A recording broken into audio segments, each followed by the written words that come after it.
I noticed that YouTube likes to take a second.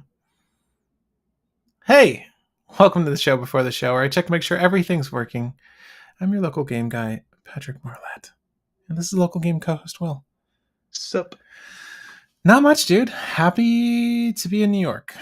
I was in LA last week, and yeah, tired. I'm still tired. I'm still tired from this trip. I don't think I caught up with my sleep. Like, I barely adjusted to being over there, and then caught a flight back. Immediately went back to work, and here I am.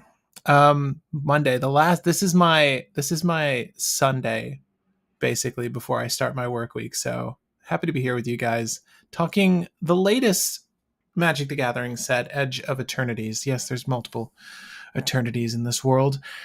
And this is the set that introduces a few new mechanics, but namely spacecraft, which we're going to get to in a future video. This is a set review for core cards from the perspective of Commander players that you may or may not want to incorporate in your Commander list. So we'll be going over cards that are just generically good and cards that are good in certain situations for specific decks in WUBRG order.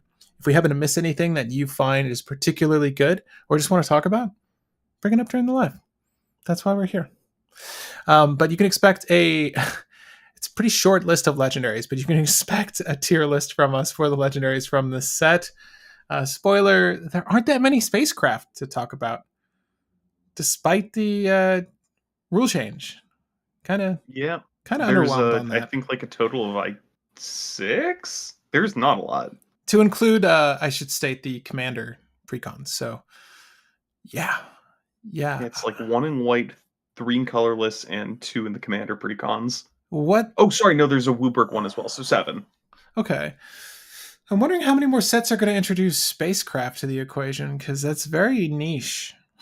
Yeah, it's not likely, but to be fair, vehicles are also commanders now, so yeah. That's true. That makes up for it.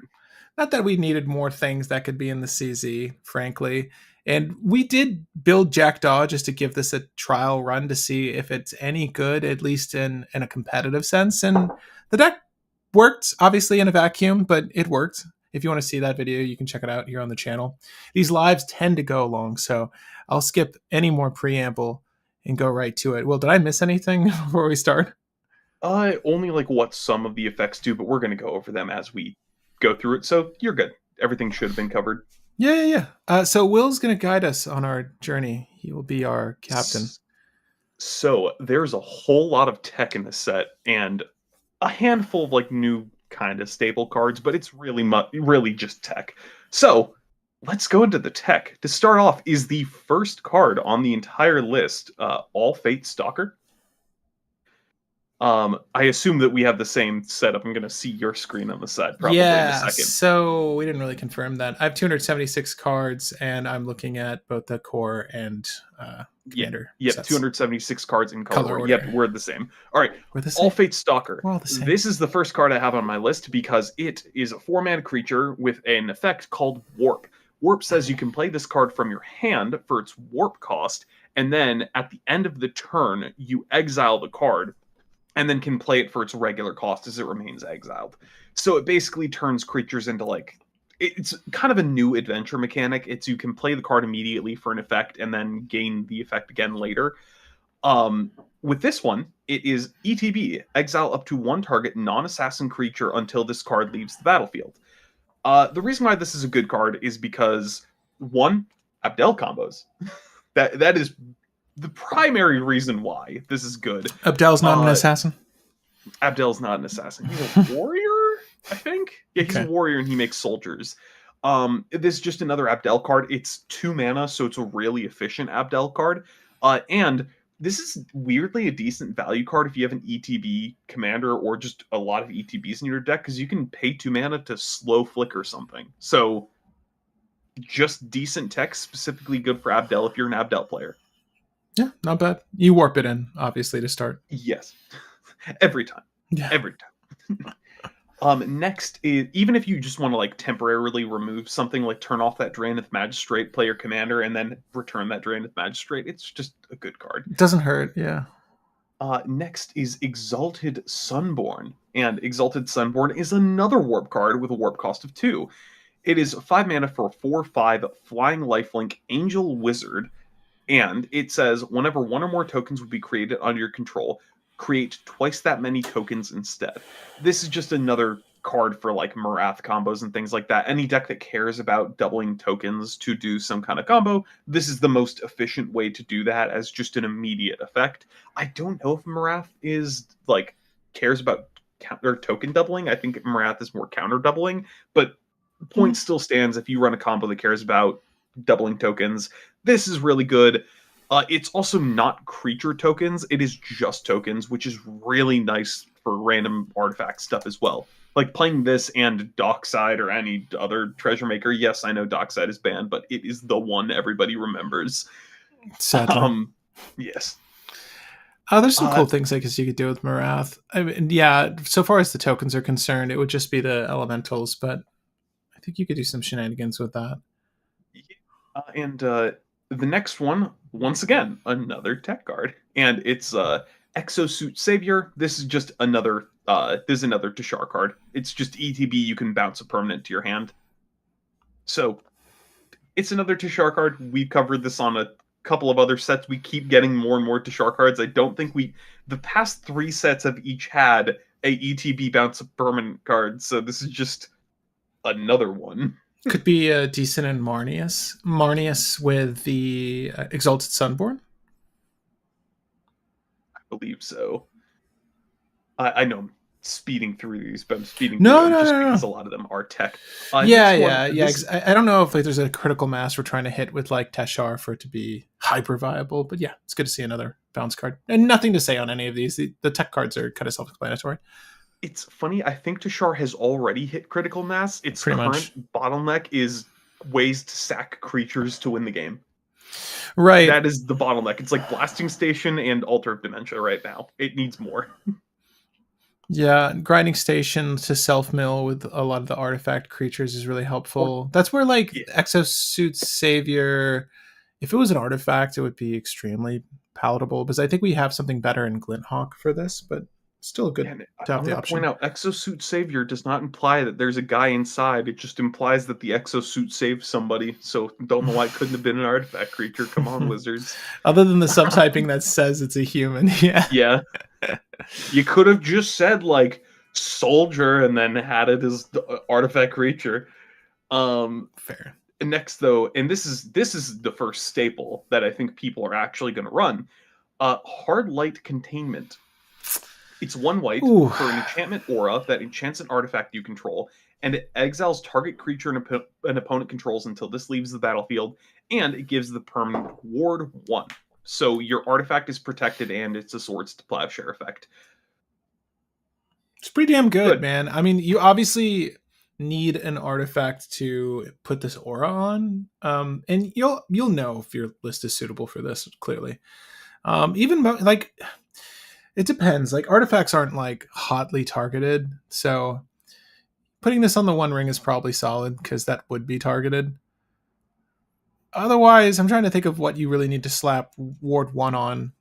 I mean, Maybe even just putting it on a rock is fine. Like if somebody just needs to cast that Shattering Spree, then it's just not targeting your thing ever. that's fair. Nathan says, I'm excited for stations in Tyam, Luminous Enigma. Yeah, Yeah, the this is gonna state be fun and dumb. we are gonna get to some stations. Are people on chained to the rocks effects? Yeah, chained to the rocks. Is that the one that needs to be on an Iceland or is that I think that's or Snowland? specifically a mountain. No, you're right. You're right.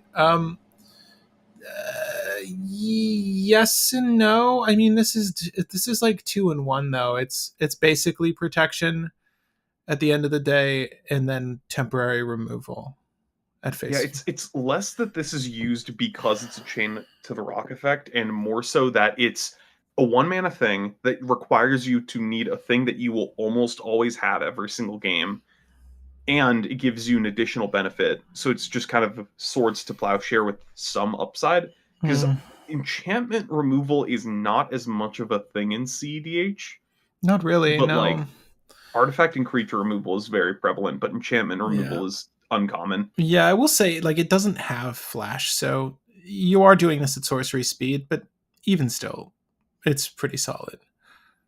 Yeah, I like it. Moving on to another piece of tech, Honor. And it's the very next card. This Yeah. is just a feather card. People have talked about this card and say they like it because one, putting a counter on something can be nice. Drawing a card Mhm. is good, and also it's just another feather card. So Honor would you say honor is something that can come at instant speed?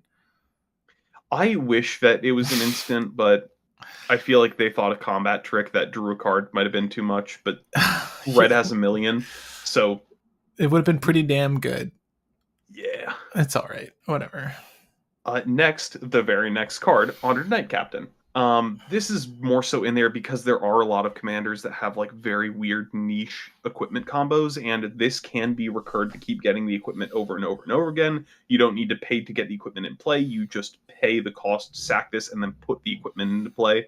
So you don't have to cast it later. It's a good way to get an uncounterable equipment. It's not going to be played in every deck, but for those decks that need equipment, it is going to be good. Yeah.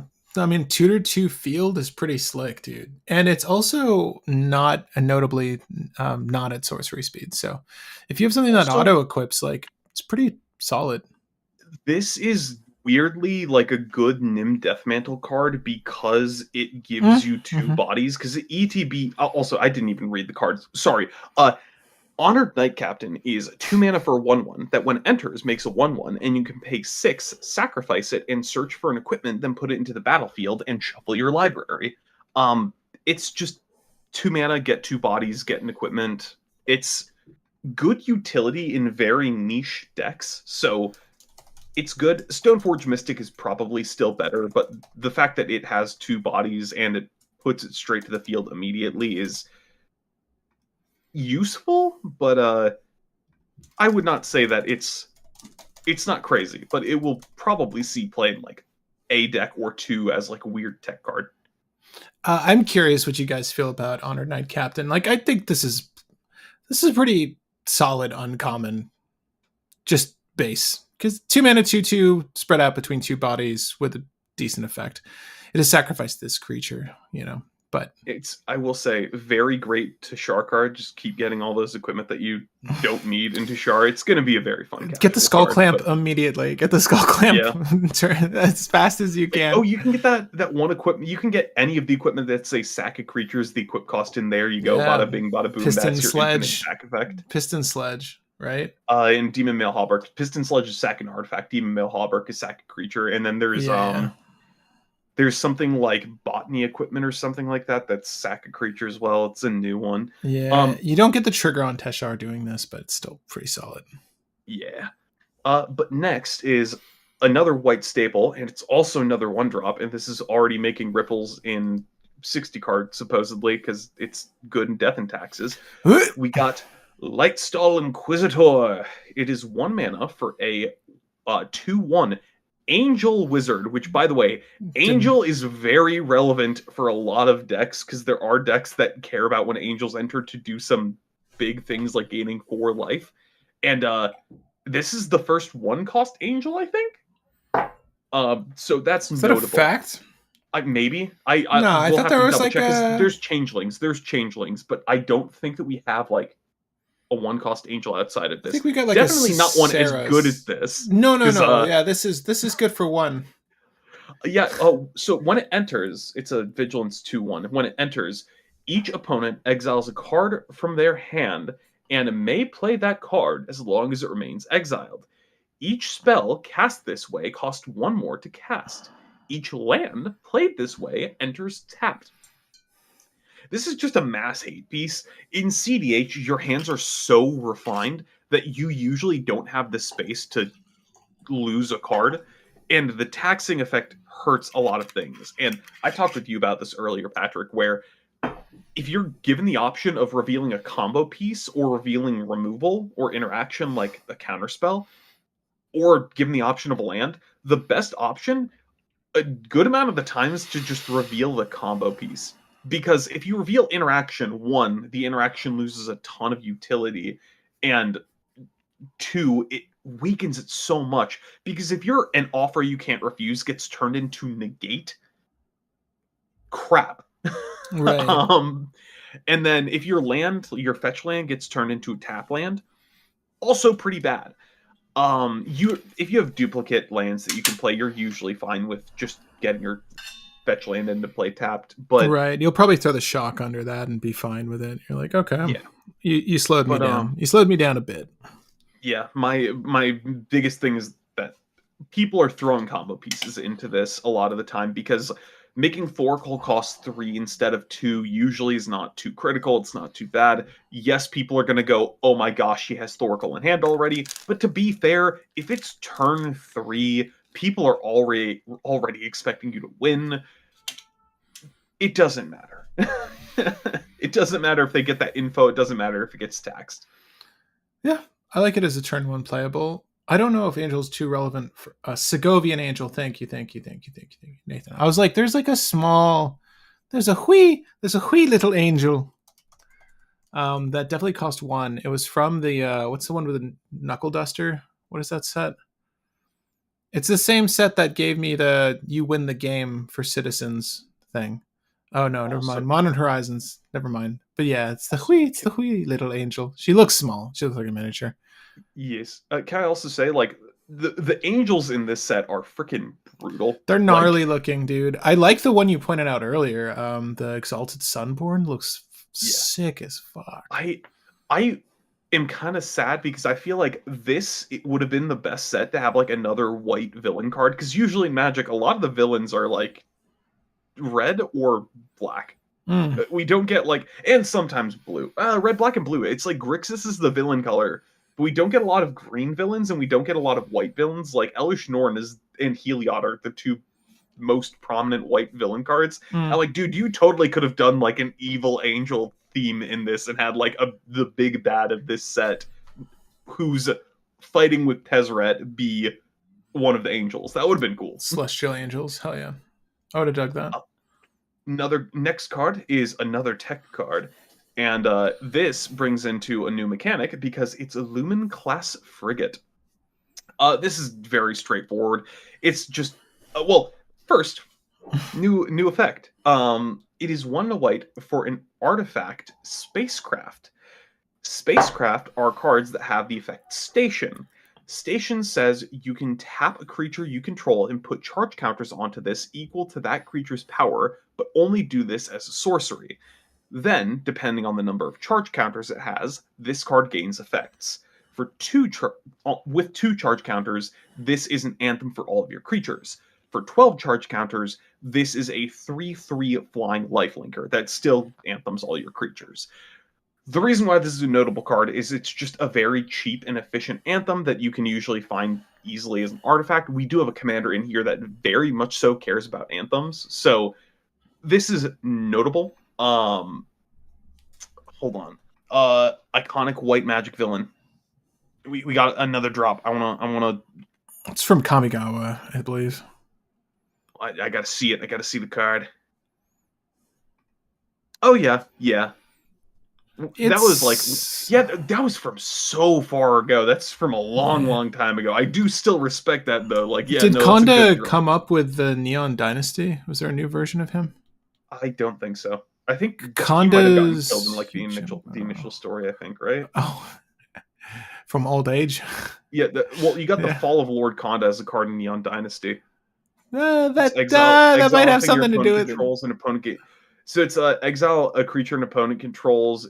Each player gains control of all permanents they own, and then the saga exiles and returns, and then Fragment of Konda is the transformed side. It's kind of sick. And Yeah. yeah,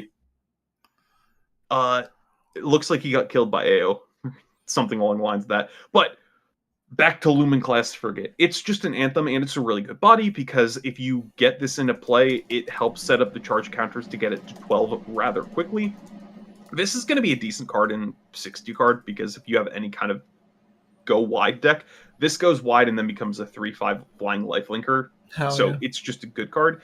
And there's a commander that we're going to cover in the tier list later in this week that cares about anthems. I'm not going to go over it yet, just because we can save that for the tier list.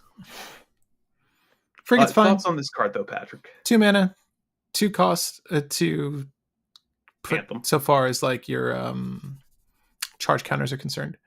Yeah, not horrible. I think you mostly want it for the anthem if you're considering this for like a casual deck.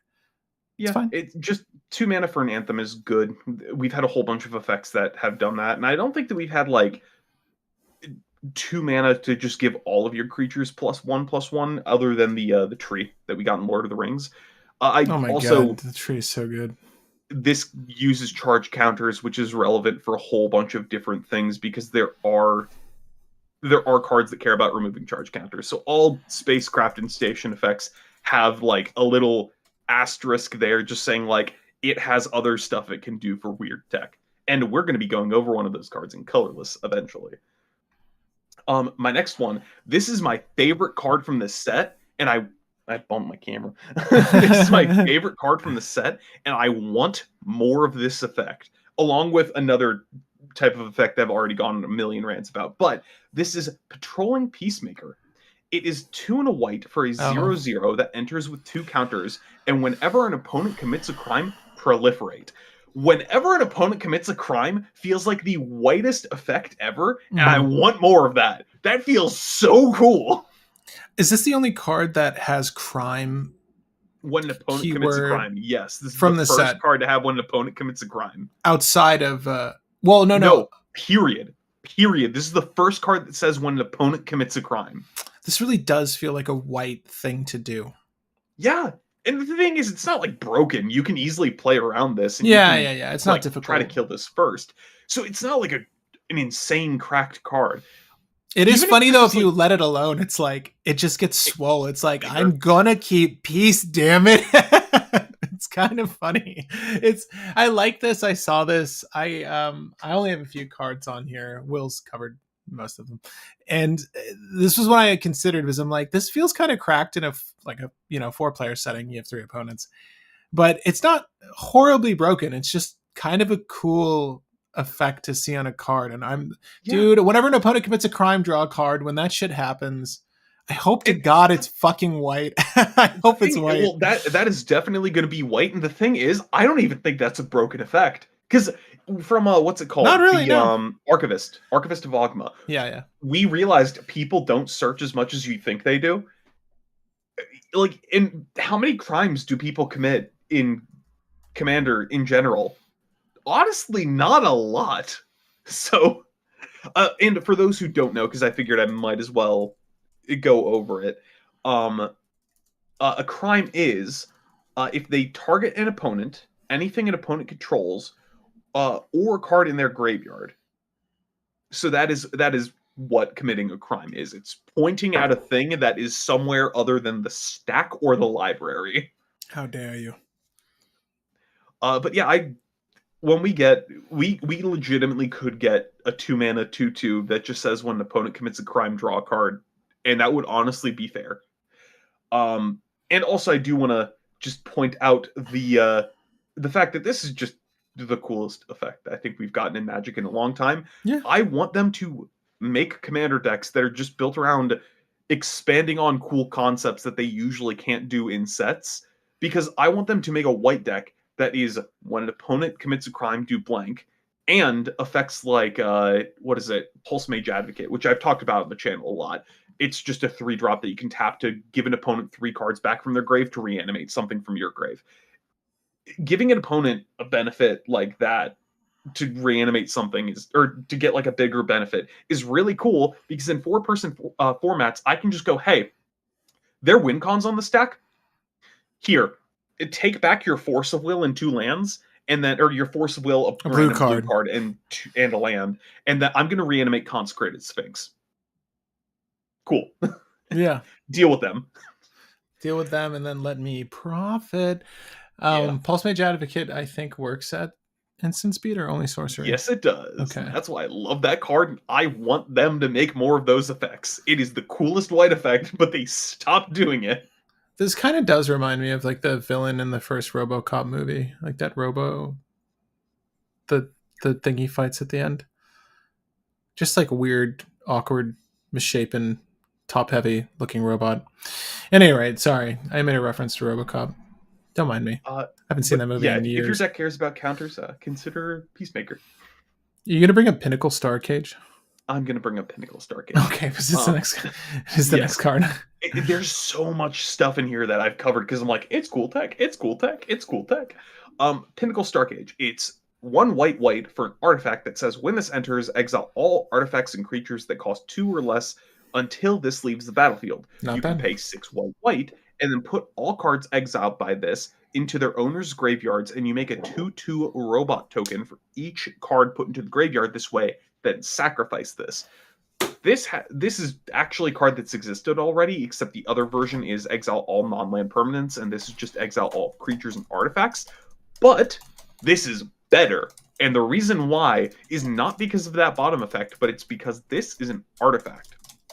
So, one, Oswald, you have a panic button. Cool. If something happens and you just need to go, oh crap, they're killing my Oswald, but I'm looking for a 3-drop, you are fine with grabbing this. Feels And great. Yeah. this is a stupidly good card with KCI because you can just get this, exile your whole board after tapping all your rocks, sack this, get all your rocks back untapped, tap them all again. This just makes a ton of mana into KCI lines. Really good. Really, really good card. I dig it. Yeah, I feel like this is potential Oswald tech. Obviously, like 2 and under hits a lot. It doesn't hit everything, but it hits a lot. We're happy for that. Yeah, obviously, it couldn't say 3, otherwise it would be very wordy. Have to exclude itself. Still not bad. I mean, most relevant artifacts are going to be 2 and under outside the One Ring, right? So, in Yep. creatures, there are 3 CMC ones that are kind of a pain in the ass, namely Opposition Agent, which you couldn't have tutored for this anyways. So, at least in that list. It's not bad tech. I like it. And obviously, like the bonus payoff of inserting 6 coins into this machine is kind of high, but still quite good if you can pop it. Get a big board of bots. Punch Big them in the board face. on big border bots. Yeah, you Uh, want to order big border bots? Big board of bots. Did you order the Bada big? bing, bada big board of bots. You ordered. Hey, is this your Pinnacle Stockade? You ordered the big border bots. It really does. That's very New York. And I don't know why that feels New York. I feel like I could say that. I've been here for 13 years. It Freaking, feels New York. we eventually go to space and we have like insert sci-fi fantasy world going on, and then we have like the New Yorkers on Mars who Pizza are just Planet. like running, Yeah. freaking calling Mars Pizza Planet. It's like, Yeah. hey, oh hey, you gotta work on the construction site over there. We got a big boat of bots. That's Got a big border bots running havoc. Yeah, you gotta clear them off that land so we can frack the 2 CMC under creatures and artifacts. Anyways, all right. don't mind Well, us. my next card is a little bit further down the line, and it is Scout for Survivors. This is I a love the art weird on this one. I sorry, yeah. This looks like some sort of teaser for a really sick multiplayer RPG or something. This art, Yeah, it's like the Helldivers 2 DLC. kind of, yeah, actually, but more futuristic. I don't know Yeah. why, but they're like the body Destiny. suits. There you go. Destiny Yeah, 2. yeah, yeah, Like yeah. a search and rescue section in Destiny. But this card is 2 and white for a sorcery that returns up. Oh, never mind. I misread the thing initially. Oh well. Still a Moving decent on. card. Still fine. Return up to 3 target creature cards with total mana value 3 or less from your graveyard to your battlefield. This can assemble some combos, which is still pretty useful. The thing that I was sad about was I forgot about the up to 3 thing. So I was like, okay, so you get back Viserys Seer, Blood Artist, and then 40 zero costs. There's not 40 zero costs, but you get the idea. Right. Sadly, you cannot do that. But it's still okay recovery. We've had a similar effect in Bloomborough. Some people use that as tech. This has them each enter with a +1/+1 counter as well. So still good. Not as good as I thought. Oh well. Did you have Seam Rip? That's the white one from Bloomborough, or No, it's no, the white one right next to this by Sam Guai, by the way. oh yeah, that was the card that you brought up. Yes, I did not have Seam Rip on my list. If you'd like Off to camera, I'll that. bring it up really quick. I mean, just the simple fact that presumably Rebecca's son is into doing Magic the Gathering art now. When I saw this, I'm like, oh, it's another Rebecca card. That's really cool. I honestly didn't realize. Is there a relation? Because the art's very similar. At any rate, One mana enchantment. This is just another good enchantment based removal effect.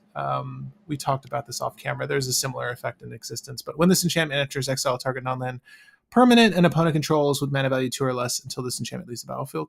It's just another good 1 CMC removal piece. An enchantment matters decks, say Sithis. This is pretty decent. You're probably going to go for your own bit of hate instead on your turn, but I think that this is a good way to neutralize anything that's bothering you, even if it's only temporary. Yeah, there's Static Prison, which does a similar effect, but Yeah, it's Static Prison. much more temporary. So Yeah, this Static is better Prisons. long term. I would say that this is better in a Sithis list because, like, you're not really winning on the spot with that I deck. mean, you're running both in a Sithis list. Let's be honest. Probably Seamrip's great though.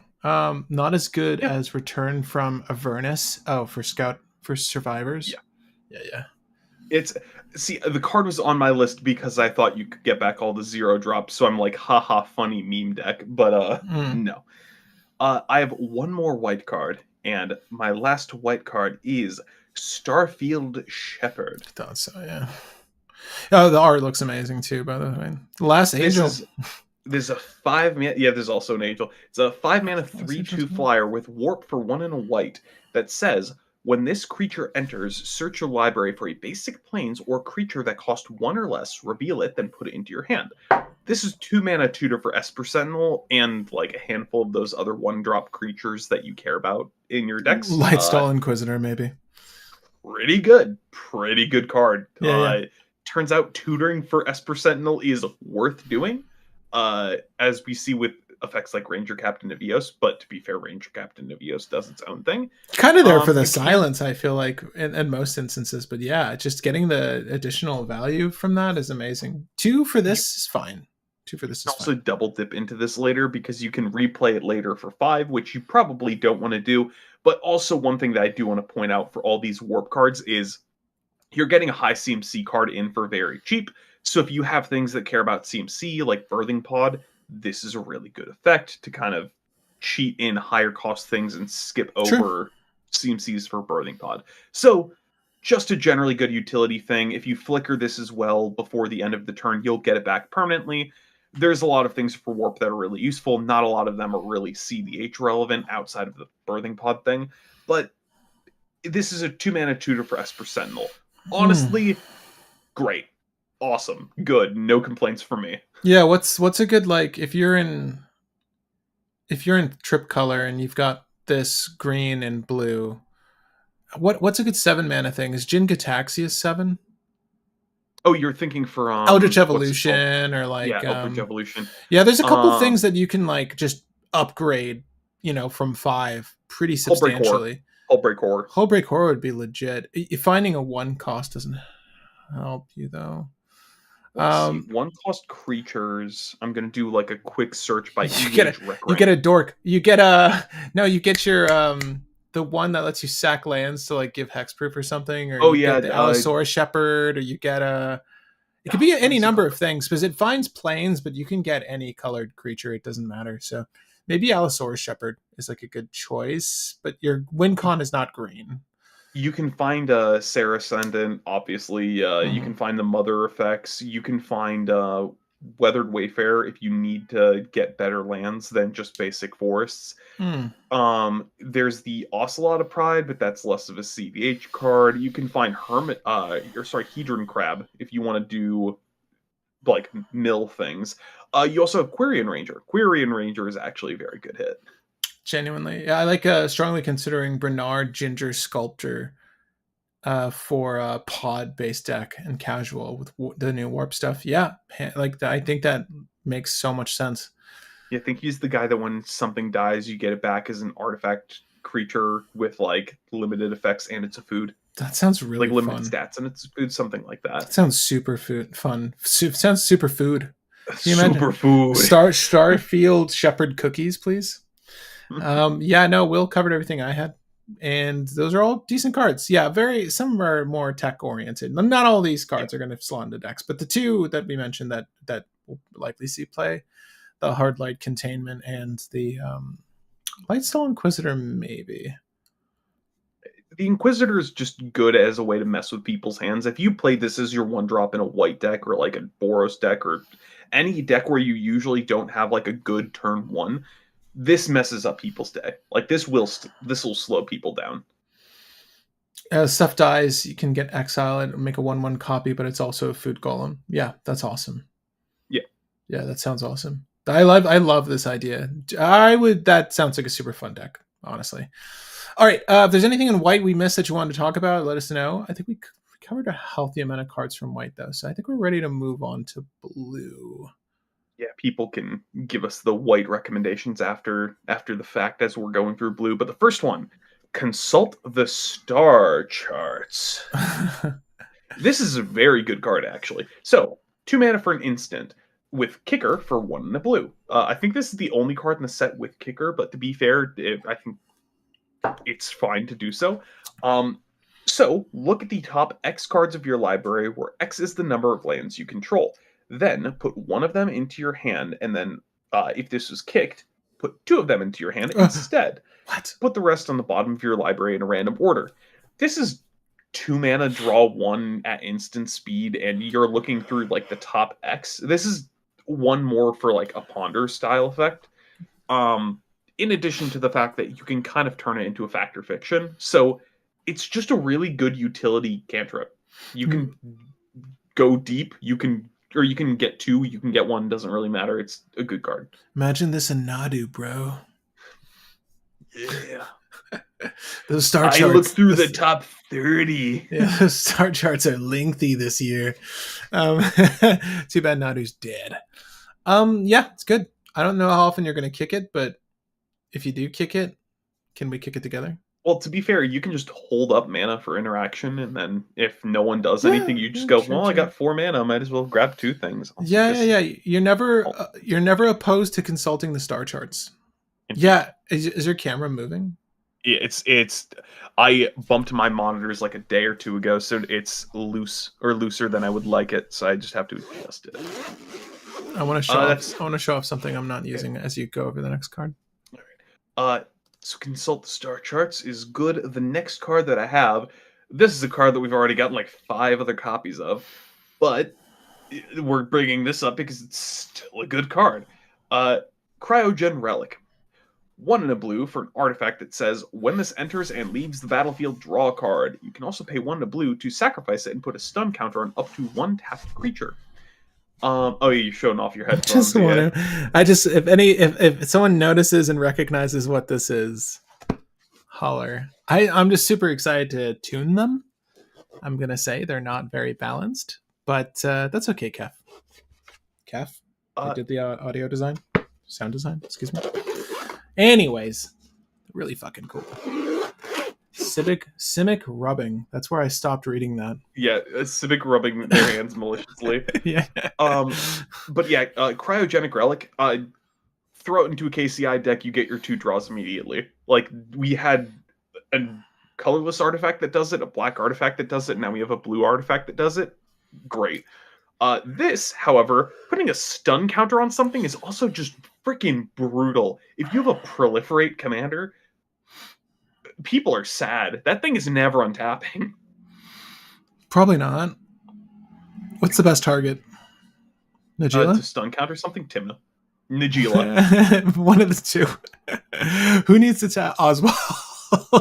Really oh yeah, that's brutal. In the deck where Oswald is like the main target, that sucks. Well, dude. You're like, are you really gonna stop me? Here's the funny thing: I don't think Oswald is gonna care if it gets targeted because Oswald's just gonna go, okay, so I got my untapper effect. Okay, you put a stun counter on Oswald. I untap Oswald, that removes the stun counter. I'm untapping Oswald next turn. True. Cheerios are 0. Eggs are 1. Nuts are 2. Gibbous. What's 3 cost? That's what I want to know. I didn't know that they had specific names. What if you put it on Derevi? What if you put the stun counter on Derevi? Yeah. They just get sad. Spider-Man does whatever a spider cryogen relic can. Anyways, yeah, it's good. It's another nut. That just feels wrong to Indeed. say. Uh, my next is Ilvoy Infiltrator, which is What'd you call the me? like weird jellyfish space people's name. Ilvoys apparently. Wow, Um, weird. That's rude, Will. I don't know. All the aliens are weird. There, I Well, said you're it. kind of weird on their planet, okay? Yeah, and I accept that fact. I wear it with pride. It's just Have it's you read human history books? Abraham Lincoln could have faxed a samurai. That is a thing that canonically could have actually happened because all those things existed at the same time. You think we're not weird? when this wait, I'm reading this card. I didn't read Yeah, over this Alien card. Infiltrator. If you cast 2 or more spells on a turn, it can't be blocked. Whenever this deals combat damage, draw a card. It's just a 3 mana body that will draw you a card every turn if somebody's available to be attacked, and it can usually make somebody available to be attacked. It's just a draw effect. If you need another draw body, which there's a lot of blue decks recently that care about having bodies and care about drawing, this is just another good effect for that. I wish he was a ninja. There But are what no about? ninjas in space, Patrick. There's no There. space ninjas, but we've got space rogues. What, Patrick? Do you think that space ninjas come from Japanese Prime 3? And you're right. I mean, we're using typical naming conventions for every other thing, though. Warrior, rogue, elemental, sure. Soldier. Like, we don't have different alien names for these things. This could very well be a ninja, just with a icicle. Very diehard two of him. Okay. Uh, my Anyways, next my next one, this is one that you definitely have on your list, and a lot of people have fanboyed over, and this is a really good card. Insight Engine. We got another One Ring. oh So shit. this is 2 and a blue for an artifact that you can pay 2 and tap it, put a charge counter on it, and then draw a card for each charge counter on it. Yes, you do have to pay 2 mana. Yes, you have to only run this in blue, so that does limit the decks that can run this. However, you can activate it at instant speed still, meaning that you can hold up mana and then draw cards whenever, and it doesn't really hurt you. And you can still do all the stupid, dumb combo things that you do with the One Ring for the decks that combo off with the One Ring. So this is just generally good.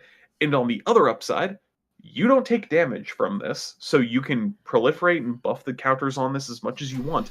And it uses charge counters, which there are a ton of cards that give things extra charge counters, and a lot of them are in the set. And I'm going to go over a lot of them because they allow another dumb combo to exist.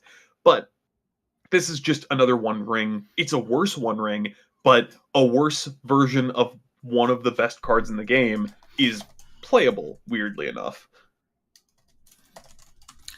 I think it's good. I think 3 is less than 4. I think charge counters for. I think that this is 2 mana is going to progressively feel better as you go along. I think that this slots way more easily into a proliferate deck or any sort of like doubling list. It doesn't have to be worded proliferate, but has everything been eroded to just be proliferate, or are there specific like charge counter doublers that aren't worded that way? There are specific things that don't work exactly well with proliferate, so they're eh. It's good. Do you like how the Yeah. snow guy has abs, like for chest? Is it Snow or is it Data? I think it's in which iteration of database grows closer to the original thought. So it's like weird computer stuff. Okay. No, you're right. Oh, there's little hands on the sides of his body. Anyways, yeah, good It's like card. yeah, good card. My next one is on the next page, and it's a good deal further down. It is Quantum Riddler. This is another warp card. Mm. So this is 5 mana for a 4/6 flyer with Warp 2, 1 and a blue. When this enters, draw a card. If you have 1 or fewer cards in your hand and you would draw 1 or more cards, you draw that many plus 1 instead. There is a couple different decks that would potentially care about this just for the sake of, hey, look at that, you're drawing an extra card when you're getting low. But we have that one freaking Teamer Frog commander that cares about having few cards in hand. And if you get one of your draw cards into exile effects with this, you're drawing a lot more cards because you are guaranteed to never have cards in hand with this. So draw a lot. oh, what's that name? Flubs? Yeah, Flubs. So this is a good card in Flubs once you start getting your whole game plan going. So I like it. It's not a 2 for 5 too. Yeah. Curie Emergent Intelligence is a 2 mana legendary that draws cards equal to power on damage. It can also exile another non-token artifact creature to gain its power and toughness. This is true. Yeah. And we did And that. there are decks that have slotted Curie into the 99. The squid is unblockable though, whereas Curie isn't always, but Curie Yeah. comes out faster and can draw more. Curie is better, but there are decks that like the weird eyeball guy, freaking amazing digital circus. You know who I'm talking about from the racing set. When is that show gonna? Does anyone know? Gibbous, you might know. You have all the facts. When the hell does Amazing Digital Circus come back? We've got 4 episodes. Didn't we just get the fifth? Like a week ago? No, did we? Okay, well, you know what? I stopped watching them on YouTube. I watched the last one on Netflix. So Did you maybe watch the one where they had a baseball thing? no. The last one I saw was when they're at a fast food restaurant, managing a fast Okay, food restaurant. there's one more. There's one more. We've gotten one more. Oh, are they just slow rolling it to Netflix? Shit. Well, no, it's they just take like I think 3 months per episode or something like that. God It might be damn! longer. But the go to make people thirsty. Let's just say that they're edging our eternities. Indeed. Is Quantum Riddler played by Jim Carrey this time? I don't know. It's okay. It's okay if he's not. Episode 5 came out like a month ago. Oh, Well, was it Gibbous, a month ago? I don't Dang. know. Time freaking flies. Like I watched it when it was like 2 days old, and I felt like that was yesterday. Well, I'm watching so many things right now, but that's on the short list. I need to catch up with Dan to Dan with you I'm guys after this. trying to watch Dan to Dan after watching Amazing Digital Circus. That's like scouring for scrap. Speaking of which, next card, scour for scrap. Great setup. Great Yeah, setup. I did pull at straws there. Scour for scrap is 3 and a blue for an instant. Choose one or both. Ooh. Search your library for an artifact, reveal it, and put it into your hand, or return an artifact card from your graveyard to your hand. This is just really good. You get back your Lotus Petal, you get back like whatever random artifact that got blown up earlier in the game, and you can find whatever combo card you're trying to do. This is just Fabricate at instant speed that can also recur an artifact, all at the cost of just 1 more mana. But honestly, making it instant speed makes it feel a whole lot better because you can just hold up all the interaction, then go, oh, I didn't need to use it. I'll find my combo card and try to combo on my next turn. So, good card. You know what I want to do? I want to look up these like adjectives for all these cards and see like how often is scour used to describe an instant speed spell. Scour doesn't feel like it would be instant speed. It's technically a verb. Yeah, scouring makes it feel like it's slower. Right? Because like you're kind of taking instantaneous. No, but I would want to know like how many times these words come up for a specific like is there like a rubric they follow when they're naming these like oh yeah you want to call it scour for scrap, technically we should make that a sorcery, or we would just need to find a new word to explain what you're trying to illustrate here. Gibbous said something disgusting in chat. Yeah, this with Black Lotus and Canlander. Oh Lord, oh my gosh. Yeah, it was on there about a year with only the newest. Here's the thing. Even this with like Lion's Eye Diamond is like weirdly decent for random decks. Like there's probably a deck that would be happy to just like play this. Oh no, because you have to choose your targets while it's on. Yeah, you can't do that. Never mind. Yeah, Black Lotus specifically. Scour is instant. A bad one. True. Oh. Nice. Okay, well there's your answer. At any rate, what else you got for Blue Will? I got 2 more, and one is.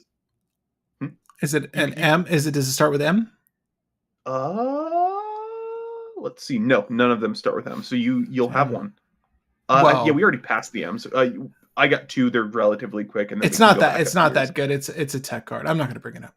Well, my last 2 are just kind of slot ins with pre-existing decks. One is Starwinder, which is a 7 mana 7/7, which by the way, notable card to neoform off of like random commanders. Mm-hmm. And you can warp it for 2 blue. When a creature you control deals combat damage to a player, draw that many cards. That is a lot of draw in very specific decks. If you have a commander that can punch, this is really good. Because let me just put it in this way: the one Sphinx commander, I'm blanking on his name, the Esper guy. Um, why am I? What's his name? Esper guy. Esper Sphinx that time sieves. Oh, Tivit. Tivit, yeah. You play this for 4 mana with Tivit, and then you draw 6. Like, that's really good, just as like even a cantrip.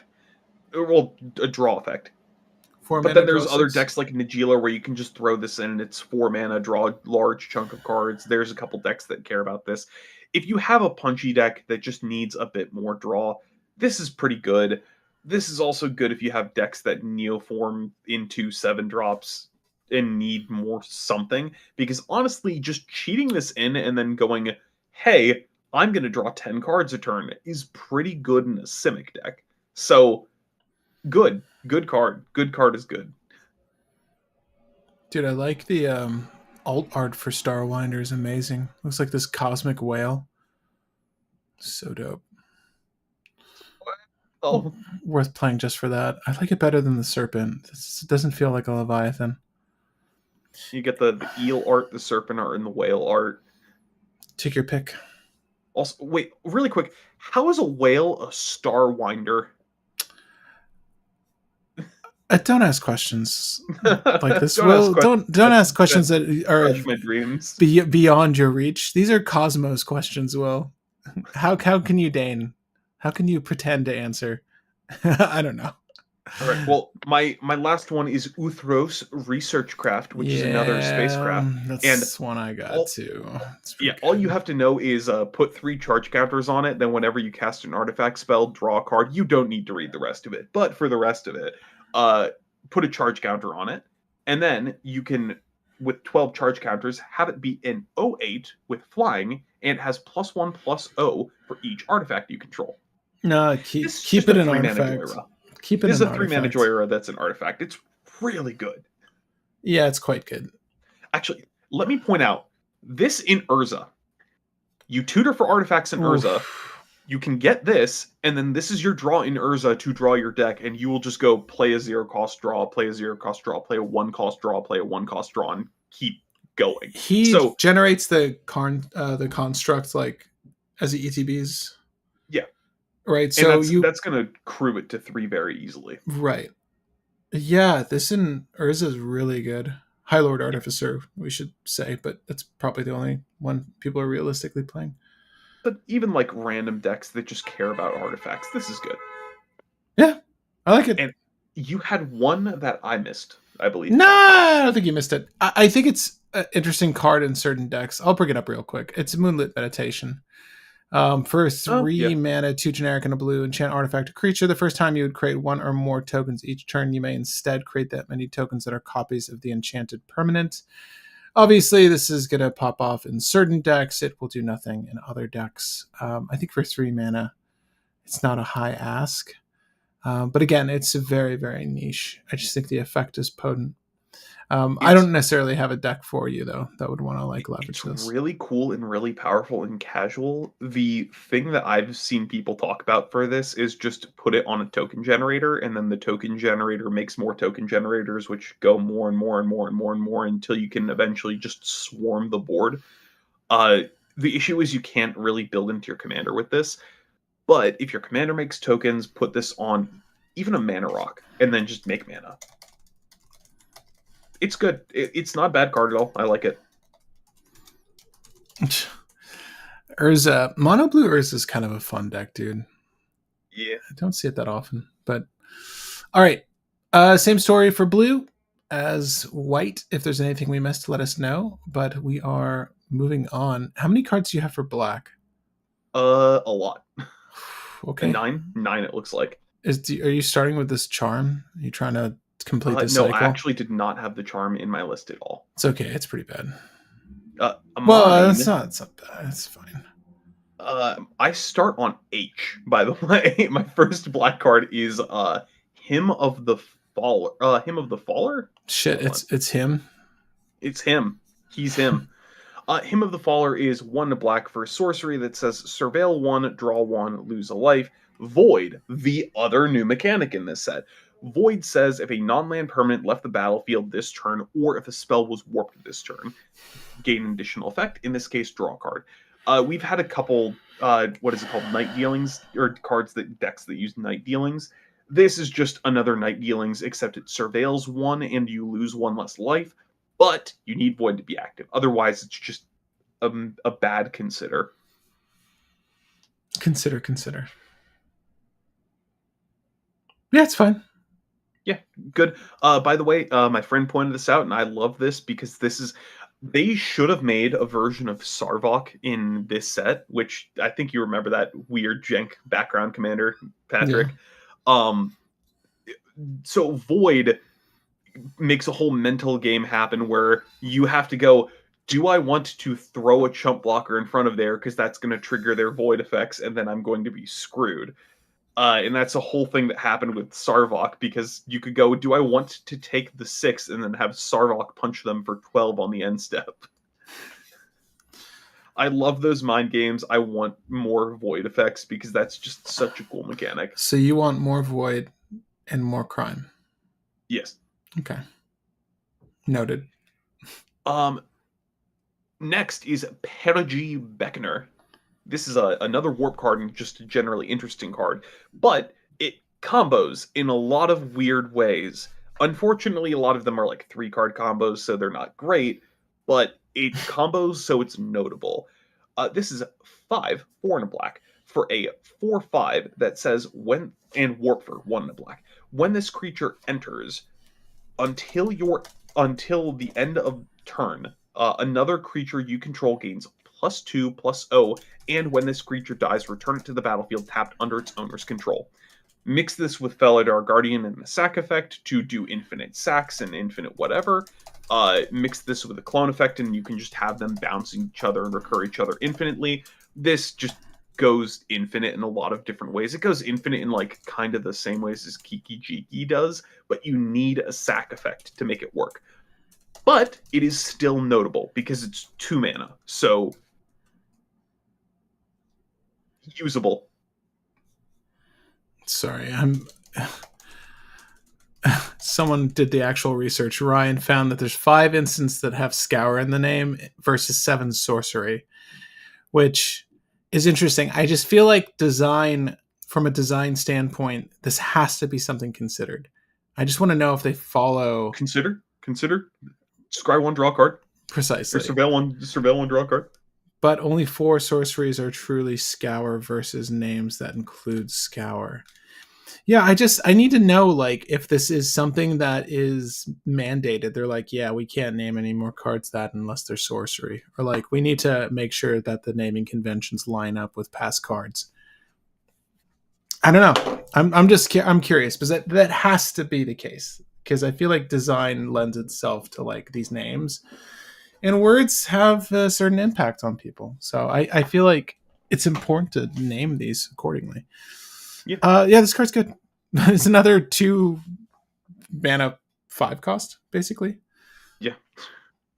Are all the warp costs 2, by the way? Sorry. No, we've had I think a warp cost 4 with the the whale snake eel. Yeah. I could go for some Unagi right now. I like this guy. Really thick thighs. Love it. Indeed. Solid bug man. Good alien bug man. So horror. He's a bug man, let's be honest. Yeah. So, Patrick, it's rude to call an alien a horror. You gave me so much grief about calling the jellyfish person weird. How dare you call this insect a horror, you monster? Would you rather be called a horror or a bug man? I feel like the bug man is more... I guess the bug man's more harmless. Are you happy? Space eel. Space eel with a little bit of that space eel sauce, please. Sorry. I'm really hungry. Right. We did a late workout, so I'm running on a trail mix. Requiem Monument? Yeah. Monolith, excuse me? Yeah, I Uh, had that too. yeah, Cool. 2 and a black for an artifact. Tap until the end of the turn. Target creature gains when this creature is dealt damage. You draw that many cards and lose that many life. Then its controller may have this artifact deal 1 damage to it. Activate only as a sorcery. If you can untap this, you can stack the effect, and then you can draw a whole crap ton of cards. As long as you have a creature that will survive, this will draw you a lot. In addition, you can use this on your opponent's stuff and then just deck your opponent by just dealing 100 to a creature, then making them take 100. There is an effect in this set that does that. It's a legendary. We're not covering it on this tier list or on this video, but it's notable. Um, Funny combo outside of funny combo. Very good draw effect. This is at worst Phyrexian Arena that requires you to have a creature, and then it's at best ad nauseam.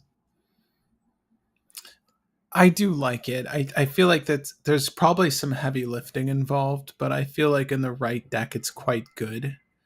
I mean, border Once again, a bad One Ring is still a One Ring.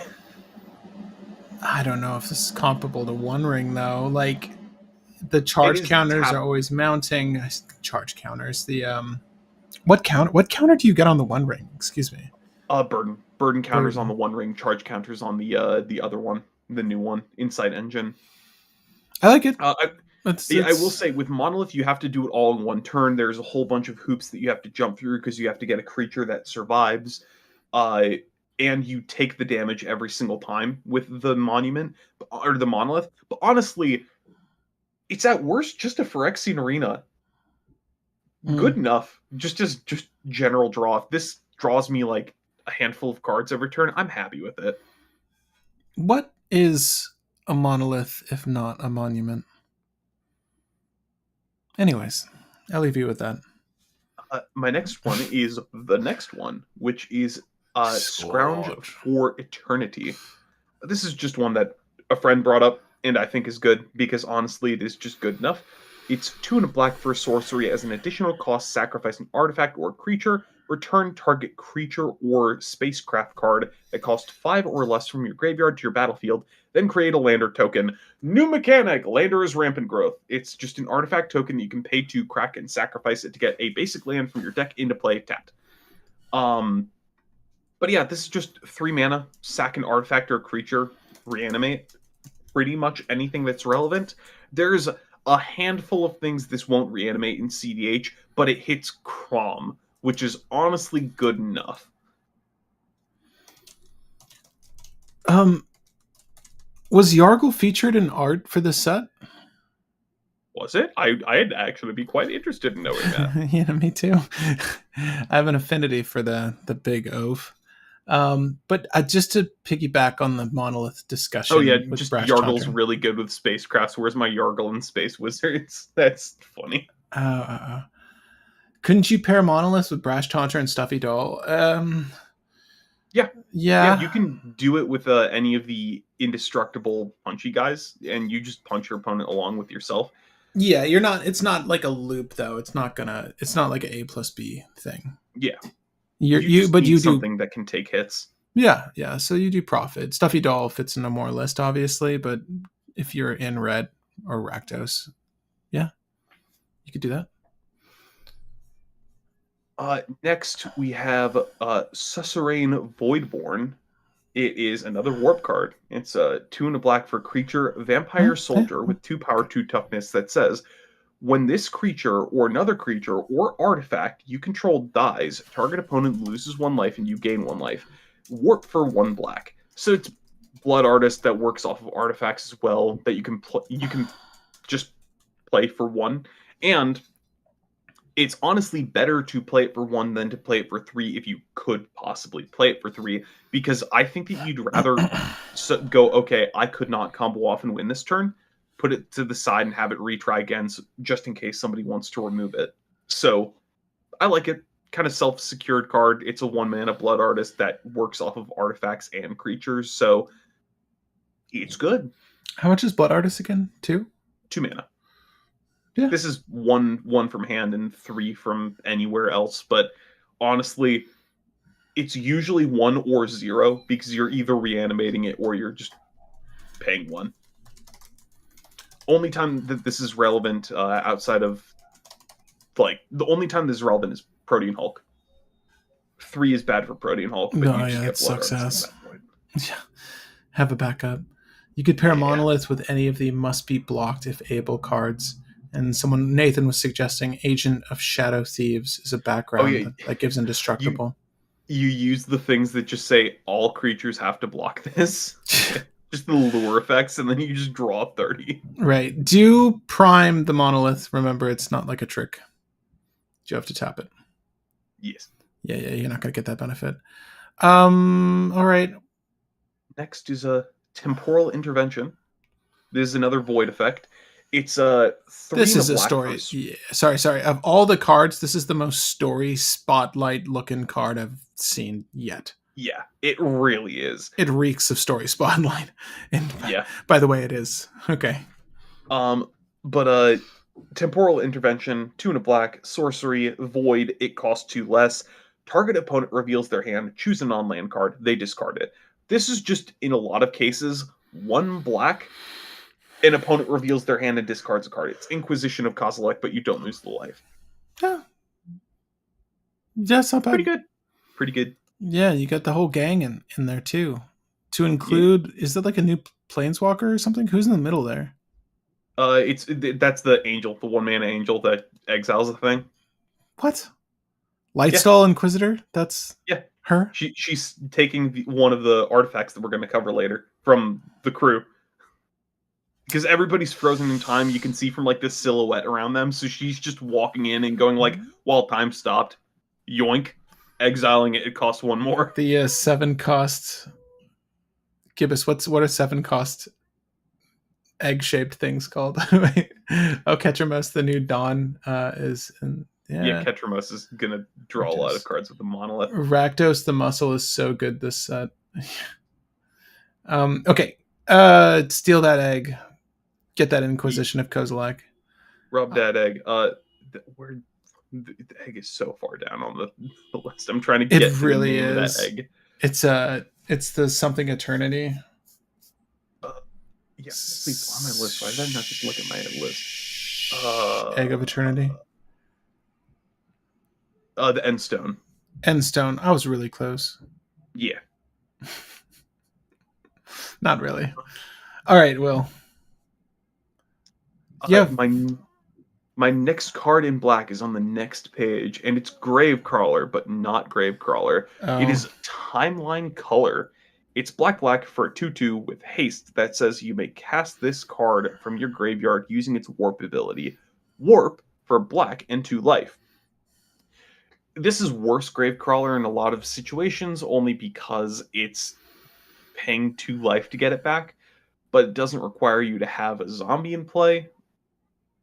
It's kind of like give or take Gravecrawler, but it's still just another Gravecrawler effect. It life neutrals with Zulaport Cutthroat and with Rakdos Hired Muscle, whichever is the one that makes it so that you exile impulse draw equal to the thing CMC that's sacrificed. This is good in that just because you're paying 1 to impulse draw 2, so you can kind of go off with that. is there Pretty anything good that card. are there payoffs for like life you've lost this turn? Like, there's ways to make Yeah, that. Children of Corliss and things like that. I think that the end game is just get out 2 Blood Artist effects and then you're fine. I'm trying to pull up Rakdos Muscle. I can't tell you guys Rakdos why. Hired Muscle. I think that's that. Rakdos the Muscle. No, I think Wolf and Rat are talking about Rakdos the Muscle, the legendary from Outlaws. Yeah, I think isn't it Hired Muscle? Just the muscle, I Oh, it's think. the Muscle. Okay. Yeah. They hired him Yeah, already. But he's still muscly. He's still yeah, swole. but he gets 2 cards off of Rakdos and you pay 1 to do it. So you're just doing either Warren Soul Trader or Phyrexian Altar, and then you're just going bada bada bada bada bada bada bada bada until you hit Blood Artist. Then you're losing Mm. less life, and then you hit another Blood Artist, and then you're fine and you win. I dig it. I think it's almost like Gravecrawler. Obviously, you don't need a zombie to do it, and the life loss isn't that bad. You can skirt around it. Maybe your commander's not Phyllis. Veto. Yeah. Um, And I got two more in black, damn. and Okay, one of them is Umbral Collar Zealot. that's a umbral looking collar for sure. It's one of black for a 3/2, which, by the way, that is a thick freaking body for what this effect is going to be. Sacrifice another creature or artifact, surveil one. So it's Viscera, but you're surveilling instead of scrying, and you're paying one more, but you're also getting +2/+1. I Dang. feel like it's better. It's way better because sacrificing artifacts and surveilling instead of scrying means that you can put cards into grave. In black, So, yeah. No, in black, surveil is way better. I mean, in general, surveil is way better. Like, I'd surveil in blue. Would you surveil me? I'd surveil me. Yeah, no, I'm with you on that. Oh shit. Whoops. My audio cut out or anything crazy? I was playing with my I earbud can still case. hear you, but let me check stream. Okay, no, I think we're good. I Okay. think my phone was trying to connect with my earbuds. We're Um, good. Yeah, no, yeah, I like it. Definitely, definitely my another. final one is 0 Point Ballad. It is X and a black for sorcery. Destroy That's all what I thought creatures was with good. toughness X or less. You lose X life, and then if X is 6 or more, return a creature card from a graveyard that was put there this way onto the battlefield under your control. What is X Um, most commonly for you? What is it going to be? this is just another toxic deluge effect. The Kind only thing of. is that yeah, you have to pay mana for it, but to be fair, toxic for 2 is pretty common, toxic for 3 is pretty common, so it costs one more. And this has tech for one thing. If you pay 6, you can steal a commander. Because the way that it Yeah, works is the card yeah, goes to the graveyard, and after the effect is finished resolving, then they may choose to put their commander into the command zone after. So you just go yoink to field, and then you steal a commander. Do I think this is going to be played over Toxic Deluge? No. But nah. it's just another board wipe in black that's playable. 0 point sounds like it would be sorcery speed. If it was instant, different story. Yes. No, Rakdos the muscle. Exile top of anybody's library equal to the Yeah. sacked creature's mana value. Flesh bag and evoke effects. Crazy. You can make them cheap. Had to Yeah. take a bit to remember its name, but it's Rakdos the muscle. Yeah. Stealing It's commanders for the win. Oh, are we referring to 0 point ballad? Just the name is sick. Also, 0 point ballad feels like it could have been a story spotlight card. I don't know the yeah. story for this set, but Well, any anyways, any cards I missed, Patrick? not on my list. I mean, I didn't really have that many. Some of these are all very tech worthy cards. Yeah. None Timeline, of these are color, yeah. great standalone things. I think the most relevant black card is Requiem the Requiem for a Monolith and monolith. Umbral Collar Zealot. Collar Zealot is just He's it's pretty legit, dude. 2 mana 3/2s just like bear is really freaking good. also Um, like surveil, like sacking artifacts to surveil one is disgusting because if you especially make a lot of tokens, you just go, okay, I play him, I'm gonna mill 20. yeah, Okay, I'm gonna sacrifice my Mirror Retriever, get back the best thing from the graveyard. Oh look, I probably just accidentally comboed. yeah. Seriously, he's gonna be a boon in artifact based decks. Not even KCI necessarily, but yeah, he's quite good. No, nothing else from Black. And again, if there's anything in Black we did miss, feel free to let us know. Obviously. Obviously. Mr. Potter. Yeah, thank you. Did I sound like Well, Snape? yes, I got the voice. Yeah. The next one is in red, and it's a devastating onslaught. This is just another heat shimmer effect for 3 mana, but Mm. you can pay more mana to make more tokens. Usually not the most relevant for that second part, just paying double X. You're usually just paying one for X. Mhm. But it's still going to get you the whole heat shimmer combo, and you could make a ton of copies of Professional Facebreaker and just make a ton of mana. So you do have options, but usually you're just using Heat Shimmer. Mm. Sorry, there is still some conversation happening over 0 point ballad. Red Spectre suggesting that they'd 9 times out of 10 go for Meat Hook Massacre. I think that's Because it's a fair. blood artist effect. It Yeah. helps you win the game. Yeah, I 100% agree with that. And Wolf is reconfirming 0 point ballad's ability to steal commanders if the stack allows that. Yeah, so the thing is, 0 point ballad steal effect is part of the effect that also kills the commander. So there's not a time when the opponent can make the choice to put the commander into the command zone instead or afterwards, because it's not a replacement effect anymore. It goes to the graveyard. They just have the chance to put it into the command zone after whatever current effect is resolving finishes resolving.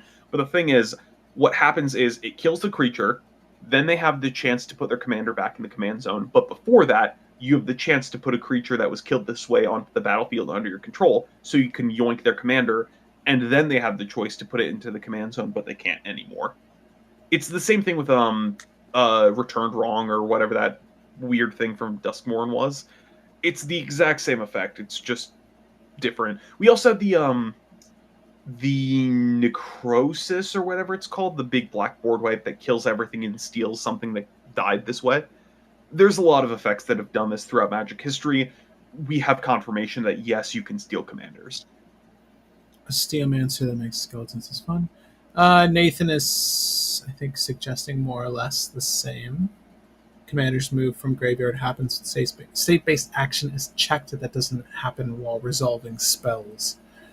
Yeah. Yeah. And I'm going to bring up just Zoo Ifrit really quick. This is a black card that Angelus mentioned. He's just saying that it would be very good in the 99 of Ratabrick. And I think that's fair. So 3 CMC, 2/3 Human Wizard. You can tap it to return target creature card from the graveyard to the battlefield. It's a skeleton in addition to its other types and has no abilities. Activate only as a sorcery.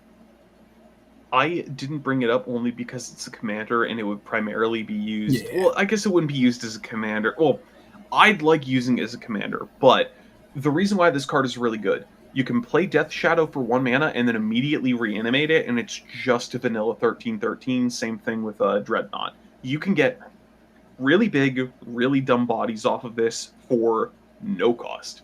It's good at just getting big dumb things, and black has been getting more and more cards that care about power, so it's relevant.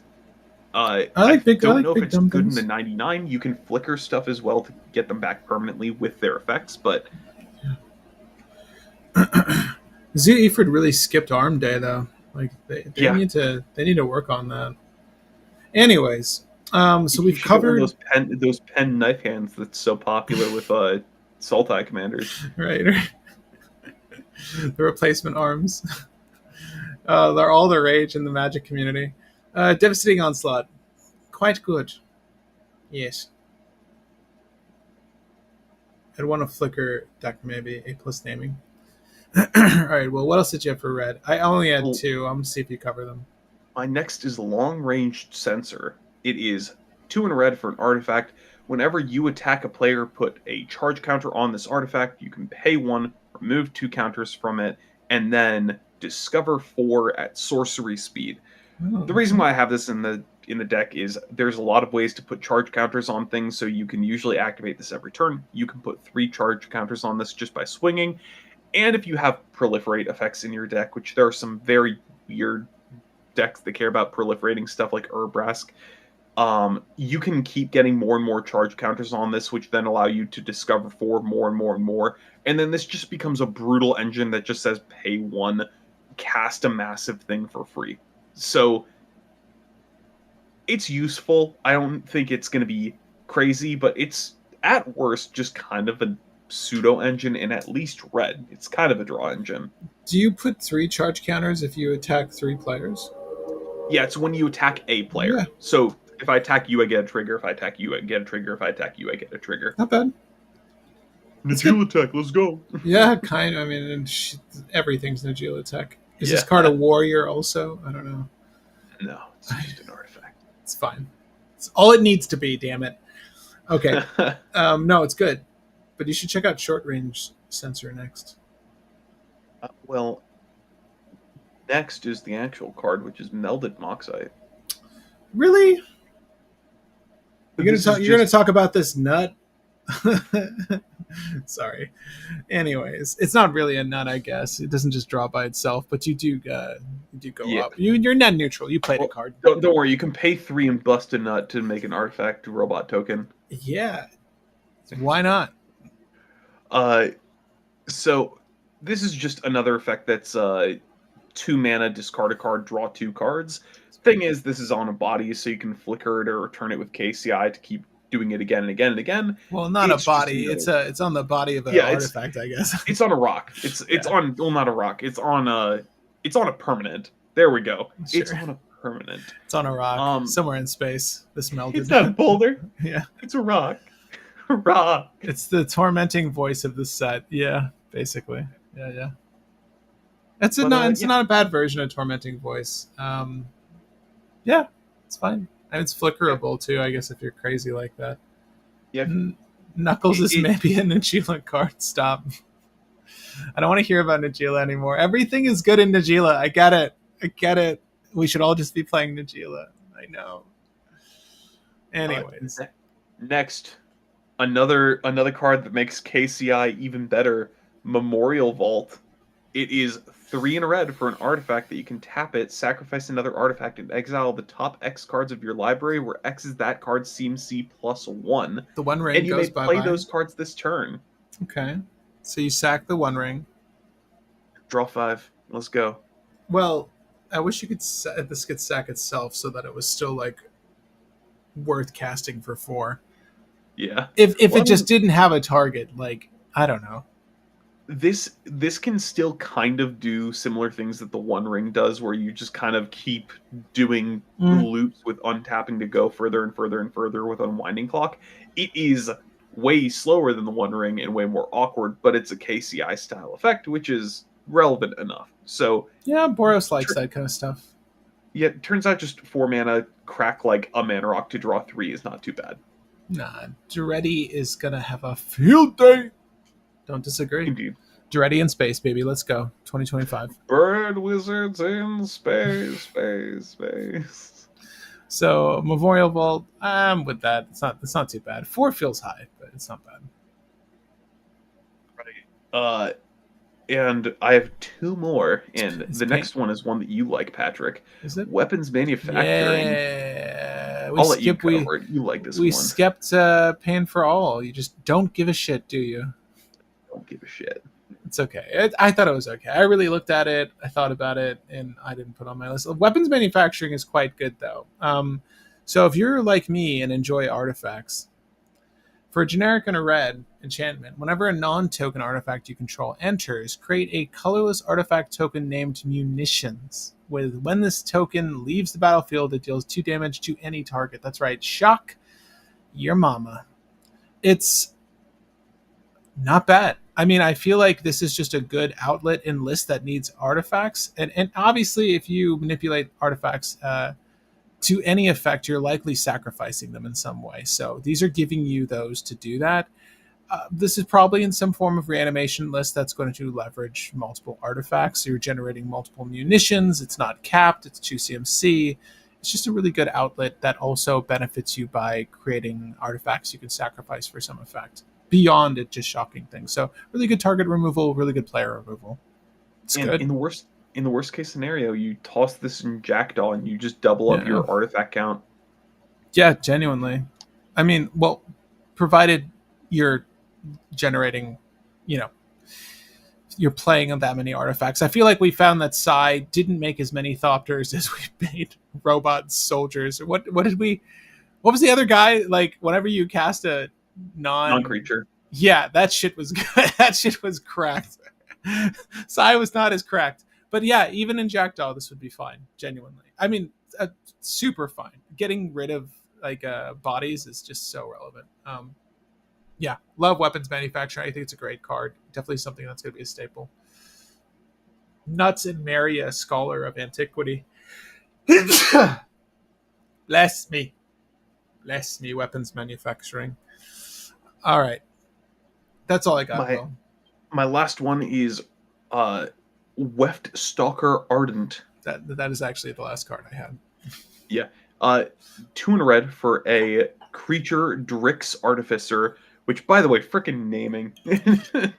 Gonna get smacked with Drix, which, funnily enough, is true for the Void guy that we brought up earlier, the Gravecrawler. Um, Warp for red. He is a 2/3 that says whenever a creature or artifact enters your or enters under your control, this creature deals 1 damage to each opponent. Throw this into Curiosity effect. It is a really good pinger. Even as like 3 cost, this pings a lot. Even as 1 cost and as 1 cost, but you get rid of the Curiosity effect at the end of the turn. This is still really good. With the new Niv Mizzet, the one that is the Curiosity effect, this is going to draw you a crap ton of cards. This is just really good. It's also a potential win con if you just make enough treasures or creature tokens. So Yeah. it's good. With like Dockside Extortionist. No. It'll always be a topic of conversation here. Yeah. So, which list runs non-token artifacts, and is in green? Does Roxanne want weapons manufacturing? I don't think so. Roxanne is the weapons She is manufacturer. she is the munition. She's dropping meteors on people. She didn't need bullets. I don't know. You could use it. It feels a little win more. This is a prosper card when you go to store them off and make treasures. You could say that. I don't mind that. Yeah. I like that. Red Spectre. Yeah, for Weft Stalker, yeah. Just Yeah, ping the crap out of everybody. And then pay him for his warp cost later and make another treasure. You can make that. Warp cost. Pay him for the 3 after warping him to get another treasure is what I mean. Do you want to make this Drix a pirate? A Drix Artificer pirate? That would be so broken with Malcolm. It would be. Which also, yes, is a combo that you can do. It's just make it into a pirate and then do the thing. Yeah. Moving on. Red, thoroughly covered. If there's anything we missed, please tell us. We're here for you. Even when your closest ones aren't, we'll be here. Maybe. Usually Thursdays. We will always be here to weft the Drix. Yes.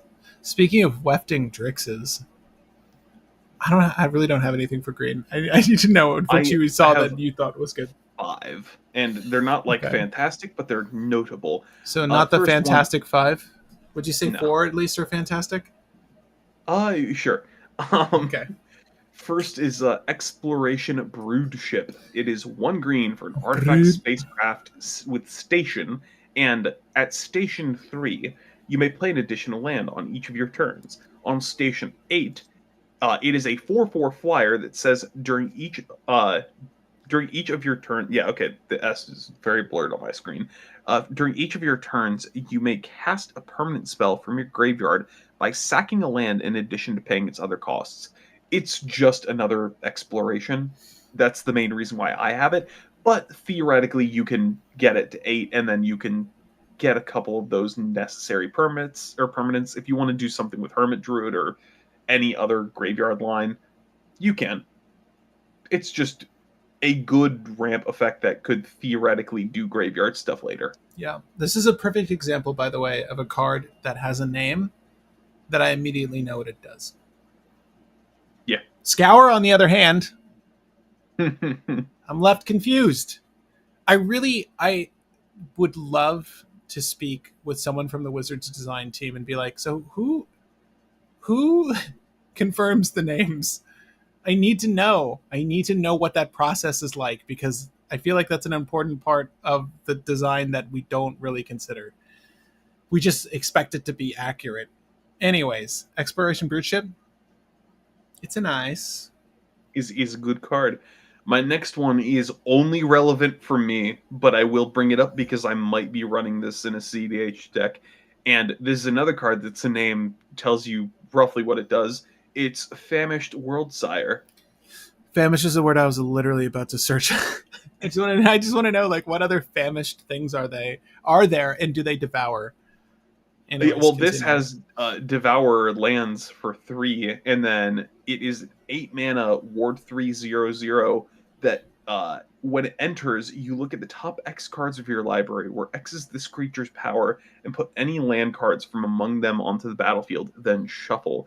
This is only notable that I play this in Sasaya because it's a backup kind of Cultivator Colossus that I can search for to do Cultivator Colossus things. That is the only reason why I'm running this. That's the only reason why I'm using this, because honestly, sacrificing all 4 of my lands to look at the top 12 and then get like 10 lands into play, good enough. Good enough. I just want to point out there's only 4 famished cards, and one is white, one is green, one is black, one is red. We don't have a Blue. blue famished thing. Blue is insatiable yet never famished. And I we dropped the ball on famished, people. I'll be the first to tell you. We dropped the ball on famished. Did we drop the ball on Frenzied with Frenzied Bailiff? You want to talk about Frenzied Bailiff? Yes. Bailiff? Baloth, sure. Green for a 3/2 that says this spell can't be countered. Trample, haste. Creature spells you control can't be countered. Combat damage can't be prevented. It's a 2 mana creature that says your creatures can't be countered. Relevant in green. It also mitigates damage, and it's just a decent body that can punch kind of hard. Uh, Haste is nice. Trample is nice.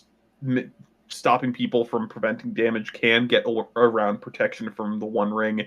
Not always relevant, but sometimes relevant. But the main thing is just this can't be countered. Your creatures can't be countered for 2 mana. Angelus brought up one card. We're still on green, but I'll go back to the other page. Bioengineered Future. 3 CMC enchantment. This when this enchantment enters, create a land or token. We haven't talked about. We did. No, there was we one. Did. It was we the did. black one. Yeah. The weird black reanimate. Each creature you control enters with an additional +1/+1 counter on it for each land that entered the battlefield under control this turn. He's saying that is a slam dunk in a Shia. Not their words, mine. Yeah.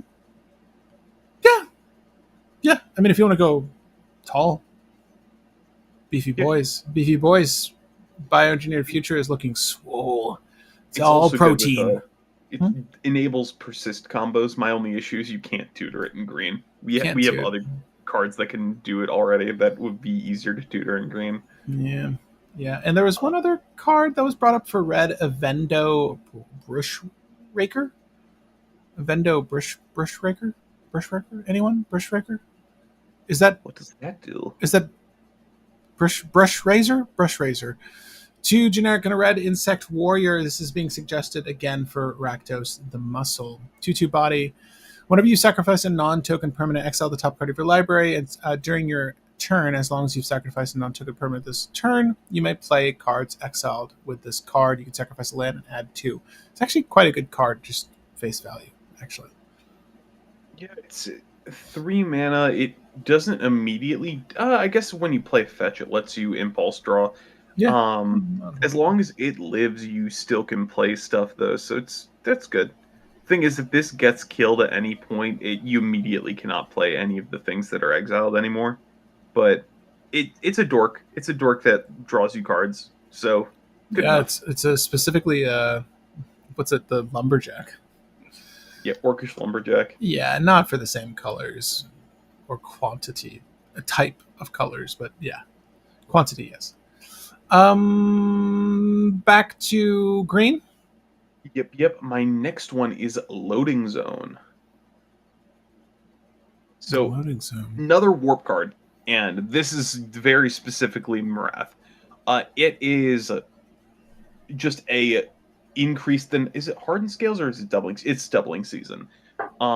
So if one or more counters would be put on a creature, spacecraft, or planet you control, put double that many counters on it instead. It has warp for 1, so it's just a hardened scale / doubling season for Marath. It's another one. And another one. And another one down, and another one down. Another one warps for 1. We've had 2 or 3 warp for 1 so far, but this is a pretty high ramp. 1 for 4 is that's pretty good. It's juicy. Yeah. Um, And then my next is where's I think this is it. Yeah. Um Terror Symbiosis. It's 2 and a green for an enchantment. Whenever one or more counters are put on a creature you control, you may draw that many cards. Trigger only once each turn. This is just sorry. this is just good draw in Yeah, certain green decks. yeah. There's a lot of counter manipulation in green, so you're gonna get this Yeah. draw off turn. Is this gonna replace Sylvan Library? Probably not. It, Time's gonna love Loading Zone, but Time is also gonna love Terra Symbiosis because you just have those random creatures that enter with counters or get counters, and that's gonna draw you like 3 or 4 cards. Kind of love how this looks like some old propaganda poster or something. It's just missing a slogan in Yeah, like the bottom left. yeah. Yeah, good insects. Do your thing. They are called insects, by the way. If they're Well, anything like, if they're creature typed insects. That doesn't mean that they're called insects. well, we're labeling them insects, I guess is what I'm saying. Well, I thought we called rogues space ninjas. In my only because I want more viable ninjas with that draw. Well, Okay. Does that that is my last green card. I had nothing for green. The cards you suggested are all decent. I Yeah, feel like the one I considered the most highly was the Exploration Brood Ship, but yeah, yeah, most because of the it's spacecrafts are like pretty decent, honestly. yeah. They did a good job. The only other card that is potentially notable is the other Tifa. It's just landfall double a creature's power instead of this creature's power, and it warps out for 3. But Mm, Tifa had problems. That card's gonna have the same problems. yeah. Oh, poor Um, Tifa. well, people can come in with their additional green cards that I missed, but Ooh, hmm? Seed Ship Impact is the best naturalize ever. Quote. End quote. So Sea Chip Impact is 1 in a green for instant destroy an artifact or enchantment. If its mana value is 2 or less, you create a lander token. So it's 4 mana, destroy a thing, and get ramp, or just 2 mana, destroy a thing. Um, yeah, I mean, out of naturalizes, yeah, it's probably one of the best. I think the exile graveyard ones are potentially better, but being able to ramp is really good in casual. So yeah, I'll give that to you. I'm surprised you passed Ice Tilled Explorer and Gitrog, similar decks. Ice Tilled Explorer. Ice Tilt Explorer is 2 green green for a 2/4 Oh, insect scout that says you may play an additional land each turn. You may play lands from graveyard, and whenever a land you control enters, mill a card. So, yes, this can ramp out a lot. Yes, this can fill your graveyard a lot. This is only bad because it's 4 mana for additional land plays. This is really good in casual, but I've played against enough Gitrogs that I know they're trying to just get out Gitrog and then win the next turn. So this is kind of too slow for Gitrog, but it is really good. If you do mhm. need that extra draw or that extra oomph in Gitrog, this is a good option because you just play it, then play 3 fetches out of your graveyard, which are going to give you 6 mills in addition to the 3 Gitrog triggers from the 3 fetches, meaning that you could draw up to 9 cards theoretically. So good card, but greedy card. But yeah, should have probably brought it up. I missed it. No, four is good for this effect. This is quite good. This is one of the better lands matter cards. 100%. I like it a lot. You kind of like it outside of Commander Yeah, my better, only but issue is like 4 very specifically, just because Gitrog comes out at 5 and then does the whole thing. But it really is just good enough. Squall is a better ramp card, True. arguably. Arguably, you are committing to being an Orzhov, but sure, yeah, it's maybe better. You It's put weird. Squall in the 99. It's weird to You just suggest that. punch. Yeah. That's true. You could just put him in the 99 instead. All right. Well, how many multicolor cards you got?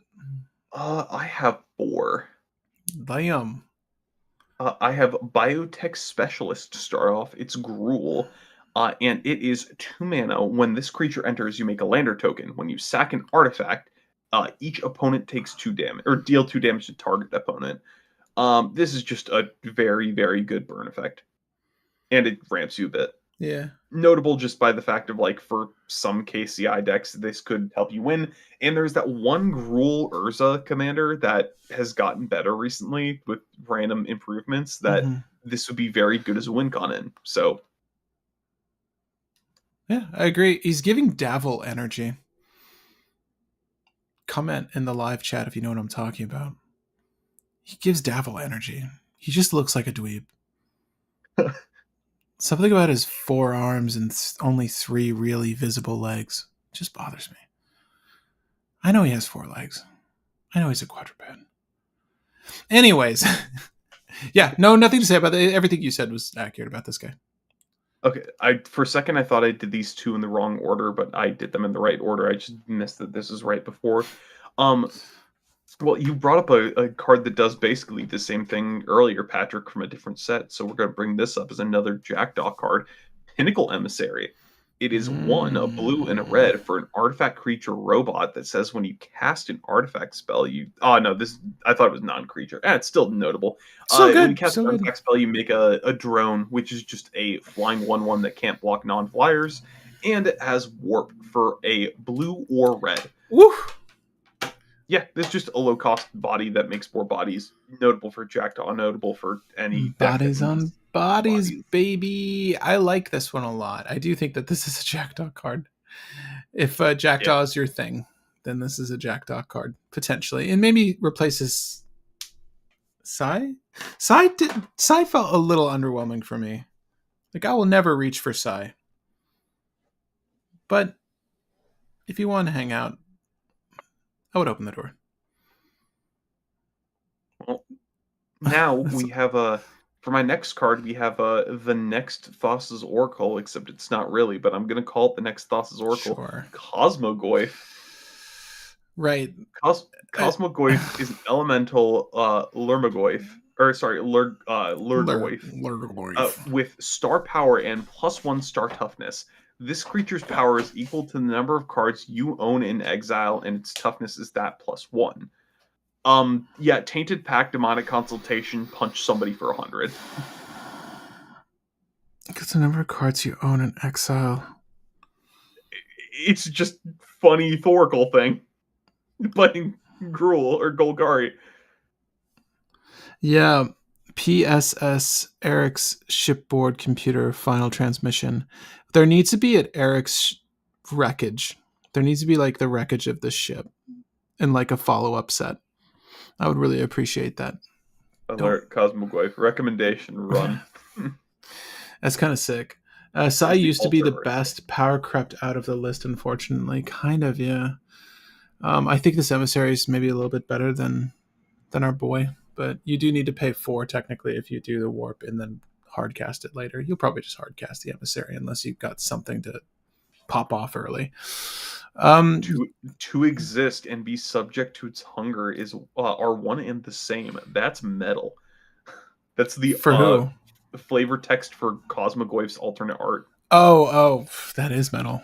It is just the existence of entropy. That is just super metal. Yeah. Um, The hard way it my is. That's later this week. my last one for multicolor is biomechan engineer. Uh, a green and a blue for creature insect artificer that says ETB make a lander token, pay 8 to draw 2 and make a 2/2 robot token. This is just another sinking cannon. Yeah. Is this better, Thrasios? Eh, Thrasios gets your lands into play. This gets all your lands into hand. Yeah. It's really no different. This makes bodies, which theoretically can give you another win con, but it's just another cannon card. I think you replace the Eldrazi with this though. Yeah. Yeah. No, it's good. Life's pattern, not material. Oh right. Nothing else to say. Any Just a sync. anything I missed from your colorless list, Patrick, or your multicolor list, Patrick? No, colorless. We have we're no nothing. The Pinnacle Emissary is really the only one I was Jones in for, but I was on the Jackdaw mindset. Yeah, Sammy is really good. Sammy is really notable. Sammy is a commander, though. Well, you can throw Sammy in the 99 as well, but Ship's engineer. Yeah, yeah, sure. Just kidding. or not ship's engineer, the other one, the wild card. We moving on to colorless, good sir. We are moving on to color list, and my first one is the first one, All Fate Scroll. This is just 3 mana for an artifact that can tap for any color. You can pay 7, tap it, sack it, draw X cards, where X is the number of differently named lands you control. Early game, not notable, but for like Psy Rograk, this inevitably will just be draw 7, draw 7, draw 7, draw 7, draw 7, draw 7. So it's a lot of draw in the late game. It's a greedy card, and worst case scenario, it's a Manolith. But like in casual, this is going to be disgustingly brutal. In competitive, it's a good tech card for if you run out of steam. Mm-hmm. Yeah, I don't disagree. Sam Guai again. Just want to point that out. Is this the first set he's on? 3 mana. Yeah, it's fine. Yeah, Probably it's maybe more casual than competitive. yeah, But. it's really just another Silas potential tech card. And for what's her name, Emery of the Lock. Yeah, that actually makes Granted, sense. she's mono blue, so I don't know how many differently named lands you're getting with her, but You'll force him. yeah. Next we have Bygone Colossus, a 9 mana 9/9 that has warp for 3. This is just a Selvala body. That's 3 mana 9/9. It's pretty solid, honestly. Yeah. 3 mana 9/9. That's not better than a 1 mana 12/12, but can't win them all. Insert your Iron Giant jokes in here. It's a robot giant. Hell yeah, Superman. Damn, that movie's good. I wish Allie, my wife, wanted to watch it more often. It makes her way too sad. Even though he lives at the end, I think they eroded what the original script wanted to be. I don't think he was supposed to make it, by the way. I think originally they're like, yeah, Iron Giant's dead. Humanity sucks. But they're like, no, fuck it. Make the bolt. No, Mansley sucks. Make the bolt move. Where's the robot, Mansley? That movie is so good, dude. Oh, it stands up so well. Great. You know, Vin Diesel's best movie. I'm gonna put that out there. I think that's his best movie, better than any of the Fast and Furious. Yeah, Bygone Colossus, Savala Tech, 100%. You are who you choose to be. We brought up by Sammy and what's the other one? Dyron Drime. Diadrime. Yeah, Drime is kind of more of a commander because you probably care about it for command zone for like weird. Removing 2 counters from a thing to draw a card is relevant enough for some decks, but not really for cEDH. But I can agree with that. The Sammy Wildcat Captain is actually like notable for the 99 of a couple different decks, but like yeah, I can't think of like the artifact deck in Boros Plus off the top of my head right now. That's funny, dude. I can't fault Mansley. That robot was gaslighting him the entire movie. True. No. That freaking 10-year-old was gaslighting him the entire movie. Yeah, dude. Shit, I really want to watch that movie again. Can we get an Iron Giant tie-in? I would be so down for that. Shit. Mansley called a nuclear strike onto a town full of civilians. Yeah. You could vote Mansley. Yes. Yeah. Dude. That's what I'm saying. He's a punk rocker. Yes, he is. Anyways. Moving on. All right, my next card is Moxite Refinery. Okay. 2 mana for an artifact that you can pay 2, tap it, remove X counters from an artifact or creature you control, then choose 1 activated sorcery. Put X charge counters on an artifact, put X +1/+1 counters on a creature. This is notable because Magistrate Scepter with this just gives you infinite turns. Fact? That's just a combo. Fact? Yeah, well, you need to get like counters on things, but to be fair, that's not hard.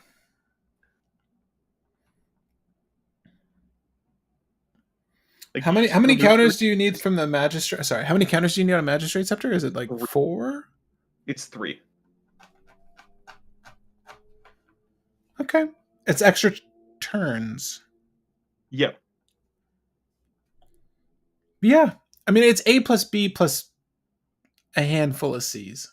Yeah. There's a ton of different things that you can do to make it work. There's an artifact that says roll a d20, put that many charge counters on it. Like Yeah, that gives you enough counters every turn. yeah. Who's at the helm?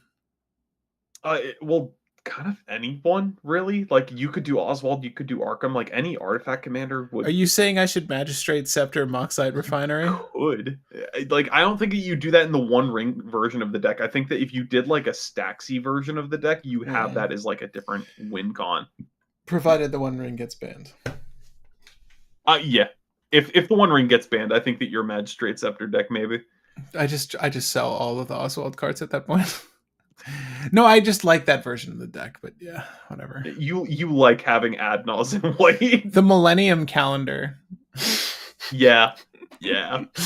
God, get out of here with that shit. I mean, if I'm serious, I'm really seriously running that as my C. Oh God, that's bad. I honestly think like the C is just literally anything. There's a million different things that just say like I get like 12 charge counters Well, every is there turn. like a CZ? Is there something in the CZ that just does that and that just piles on counters? Well, I mean, like just get the Anthem vehicle thing that you can just have make charge counters every turn. It taps itself for and puts 3 counters on itself. Like that's good enough. Hmm. Okay. Okay. You have options. There are options that make it work. You just But move counters from a station you're playing. That's your yeah, consistent plus 3+ charge counters a turn that you move with Moxite. yeah. Yeah, I mean, Question is, how many good stations are there in white that you want to run? And it's kind of like just the Anthem and just land. well, it's like you said, Will, this could be anyone's combo. This Yeah. could be any deck's combo. I mean, yeah, I mean, you're not wrong. They're both just artifacts. Well, Now, wait, Patrick, the scepter is. hear me out. Chain turns and Sithis. Let's go. Just draw into both of these, and then you just remove counters from Sithis that you incidentally put on Sithis. Take That all the extra turns known to man. Sithis with extra turns is legit, actually. Especially if you're just making a bunch of tokens. Yeah, Sithis is draw card, gain life, not draw card, put a counter on her, but still there's Yeah, enough like yeah. enchantments that will incidentally give her counters. What's a Drudge Garden? Trudge Garden? Next card is a Surge Conduit. It's just when an artifact enters under your control, if it's not a token, proliferate. The Conductor? Yeah, it's a Surge Conductor. It's just another proliferate card. It is probably the best proliferate card that we've ever had printed because this can just proliferate a lot. Theoretically, that's true. This can auto alt a lot of planeswalkers. Yeah. Is there alt art? No, there's not. It's from the commander one. Yeah, it's a precon card. That blows. Speaking of planeswalkers that you may want to alt, except for the fact that you definitely don't want to alt this one. Tezzeret, Cruel Captain. He's pretty sick. He's a baddie. Yeah, he's 3 mana. When an artifact enters under your control, put a loyalty counter on him, meaning he is never dying. If you make enough artifact tokens, he's just going to have 30 loyalty. +0. Untap an artifact or a creature. If it's an artifact creature, put a +1/+1 counter on it. -3. Search your library for an artifact that costs 1 or less and put it into your hand. -7. Get an emblem. At the beginning of combat on your turn, put 3+1/+1 counters on target artifact you control. If it's not a creature, it becomes a 0/0 robot artifact creature. Not until the end of the turn, mind you. It is a perma creature. Yeah, he just tutors out artifacts every turn and sometimes untap stuff. He's just another untapper for the One Ring that can also find you the keys for the One Ring. Flying Warrior Jellyfish. Does that ring a bell?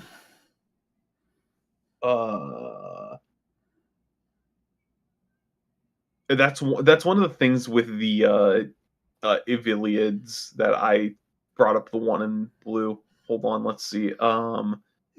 That might have been the one. It's one of the Ilvoys, I'm pretty sure. I like the idea of Noctis being at the helm of your Moxite refinery. The finality counters. You're like, fuck finality. No, get rid of that. That's kind of funny. I don't know. I That feel is like pretty Noctis good. has other things he wants to do, but I don't disagree that that's like, should we do a Noctis deck, Noctis Refinery? That'd be kind of funny. I'm We predicting could. Tez will get restricted in Vintage within the. Yeah, Tezzeret's pretty good, man. Tezzeret's really good.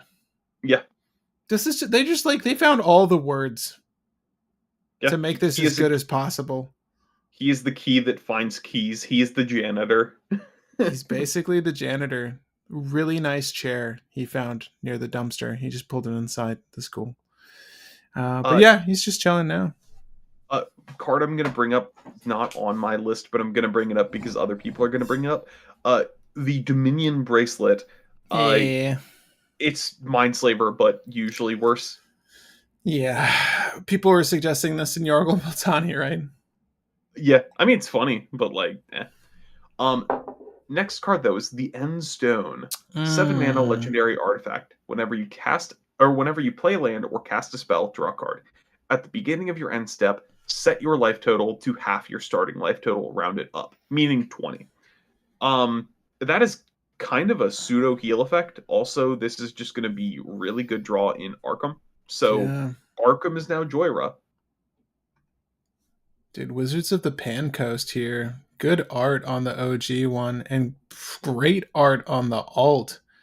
Hidetaki Tenjin. Yeah, this is a good card. Which decks want this?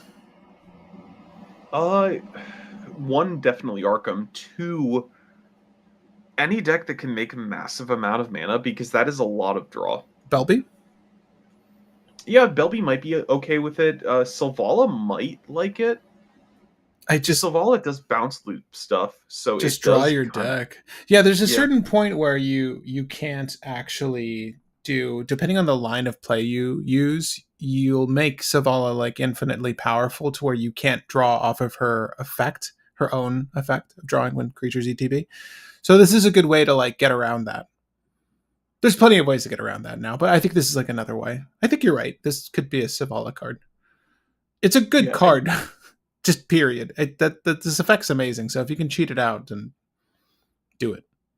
yeah, any deck that can just kind of make a lot of mana, I think they probably want to run this because it's a good amount of draw and it makes it so you don't have to worry about your life total. The Endstone or the Endstone or Song of Creation. Um, Song of Creation's what 3, but it's trip color, right? Or is Song of Creation 4 in Or it's on, yeah, it's a one and then one of generic? each of the pips. Yeah. Maybe this just because there's more play lines for it. Yeah, Atali wants the stone just because it draws you a whole lot more cards and you get it for free off of Atali. Also, if you can't get Atali or if Atali just gets nuked to the point where Atali's too expensive, you can play this and kind of get into your ramp. Mm. So it's just a good card. If you have the mana to play, you're usually happy with getting it. I've seen a Speak Zuladoc player discussing the Endstone. The issue with Endstone currently is that you're not winning after playing Endstone. You're fully yes. vulnerable to dying from Wheel Bowmaster. Yeah, I mean, in you're suit. kind of vulnerable. Oh, yes, you get set to 20 and then you get wheel bowmaster, but to be fair, if somebody wheel bowmasters, you're gonna potentially die from 40 because there's a 21-21 orc army. So unless you have a blocker, you're taking 21, then taking 21, and then dying. Or I guess what is that? 22 because the ETB. Yeah. So yes, but kind of irrelevant. Uh, Endstone. Yeah. Good card. Endstone, good enough card. I think it's mostly going to be used in like specifically Arkham and Belby and other decks that like need the draw but don't worry about the mana. Makes me want to rebuild Belby. Like you can't obviously do this as your 6 mana thing, but the following turn, like Endstone's very easy to get out in that deck. You also have fast mana, so like you can Could sometimes make the technically. one extra mana. Yeah, that's true. That's true. Because you're usually trying to aim for like the pinger turn 1, Belby turn 2. Yeah. If you Um, hit Chrome Mox or Gemstone Caverns, then Yeah. That's you can play that turn 3 or turn 2. I mean, if I'm dying from Orcish Bowmaster of a wheel is the bar, you can die from that having played a land. But going to the next one, we have the Eternity Elevator, which is 5 mana for a legendary artifact spacecraft that taps for 3 mana. And when you have 20 or more charge counters on it, it taps for X mana of any one color, where X is the number of charge counters on it. This makes a lot of mana. Yargul Multani, this is going to make 36 mana pretty quickly in pretty much any deck that you can make a very big creature. This is just going to filter that into mana. Mm-hmm. In very specific decks, this is 5 mana, you have infinite mana. So you like it? Yes. If you have a commander that can get very big but needs mana to do stuff with that, this is amazing. And there's a lot of jank commanders that fit that pretty well. Some of them from Final Fantasy. So this is very good. This does it well. Wears it well. Indeed. Good elevator. Yes. Better spacecraft. Indeed. Okay. Yeah, I mean, honestly, it was really just for me. The Endstone seemed the most interesting in Tezzeret. Yeah. Is that it for artifact? Well, I leave this to you, audience. Is there any other artifact you guys want to talk about? Sorry, you could want to talk about the Throbbing Hive Pool, I suppose. No. We want to talk about the Virulent Silencer being an alternate with Con Oswald. Let's go. Yeah, we're making playing Finn now, boys. Yeah, we're making Finn the Oswald Slayer, or Oswald the Finn Slayer, poison the Virulent Silencer. You poison everybody with 2 counters, and then you play the bot that says whenever somebody commits a crime, you proliferate, and then people die by committing crimes. Yeah. You will pay for your crimes. Kilo wants the elevator. Did we talk about Mindslaver 2.0? Technically, yes. And Nutrient Block. You know what, Gibbous? For you? One generic indestructible artifact food. It is 2 to sacrifice this, gain 3 life, just like every other food. And when this artifact is put into your graveyard, draw a card. Honestly, fair. I did not put 2 and 2 together and realize 1 mana and a draw card. Yeah, fair. It's not bad. It's an egg. Indeed. There's egg in that protein nutrient block. I want to talk about Chrome Companion because they are a good doggo. Yeah. Yes. So in my mind, this is like the corgi from the Lightning Greaves alt art that just didn't make it all in one piece out to space. But we're happy he's there. Indeed. Yeah. What a cute dog. He's a good boy. I'm also going to be running him in a casual deck in the future. Chrome Companion? Yeah, because I'm using, what's his name? The Final Fantasy Red commander that cares about when stuff leaves your grave. Oh, Rover's his name, by the way. His name-o. If you want to know. He might hit the legendary status. We'll get him there, guys. Hopefully. Rover the companion. Yeah, just keep talking it up. Keep talking about Rover here. Well, really quickly, lands? we can rush through the lands because all of the lands are relevant. All the planet lands are relevant, with the exception being the red one. Yeah, they're all good. They're all good. I will run through the base of what each of them do. They are all lands that are planets that enter tapped. They make a colored mana, and they're stations with a charge ability on 12. The white one says you can pay 3 and a white, and then tap to create a token copy of target artifact or enchantment you control, except it's legendary, only activated as a sorcery. So make a token copy of your favorite thing on board. The blue one is Tolarian Academy, but you have to pay a blue to activate it. The black one, which, by the way, is called Susser Sugundi,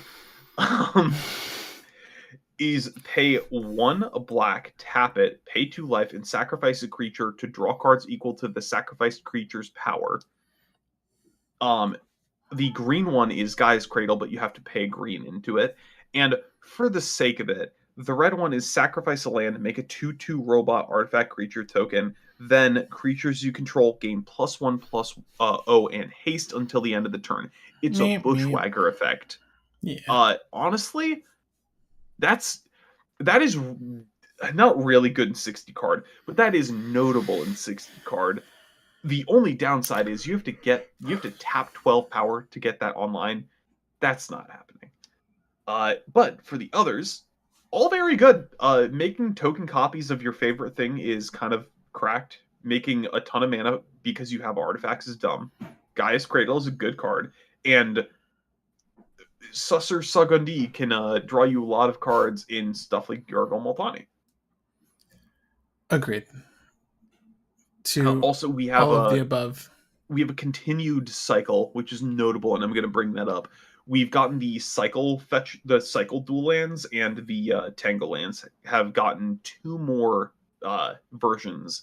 We got the Golgari cycle and Tango, and the Boros cycle and Tango, which have not existed before and now exist. So we're slowly moving to completing that cycle. Mateus thinks that the red one is the best.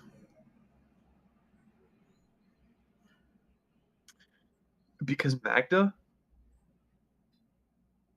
Oh yeah, because you can tap Magda to keep putting charge counters on it. Yes, but there's a million other lands that do the same thing. You'd rather just have vehicles that do that thing for you. Yes, you have to pay for the vehicles and you don't have to pay for this, but this is a tap land. You're skipping on your land drop to 0 mana in this when you could just use the mana that you aren't even planning on using anyways to play a Smuggler's Copter. They're all good. Planets are great. I hate the fact that they're tapped, but they're really good on top of that. How many decks are going to use the planets? Uh, let's see. Uthros is probably going to be like a limited amount of mono blue decks or artifact specific decks. Might run Uthros. Uh, Adegya it really depends on if there's enough enchantments or artifacts that are actually worth running.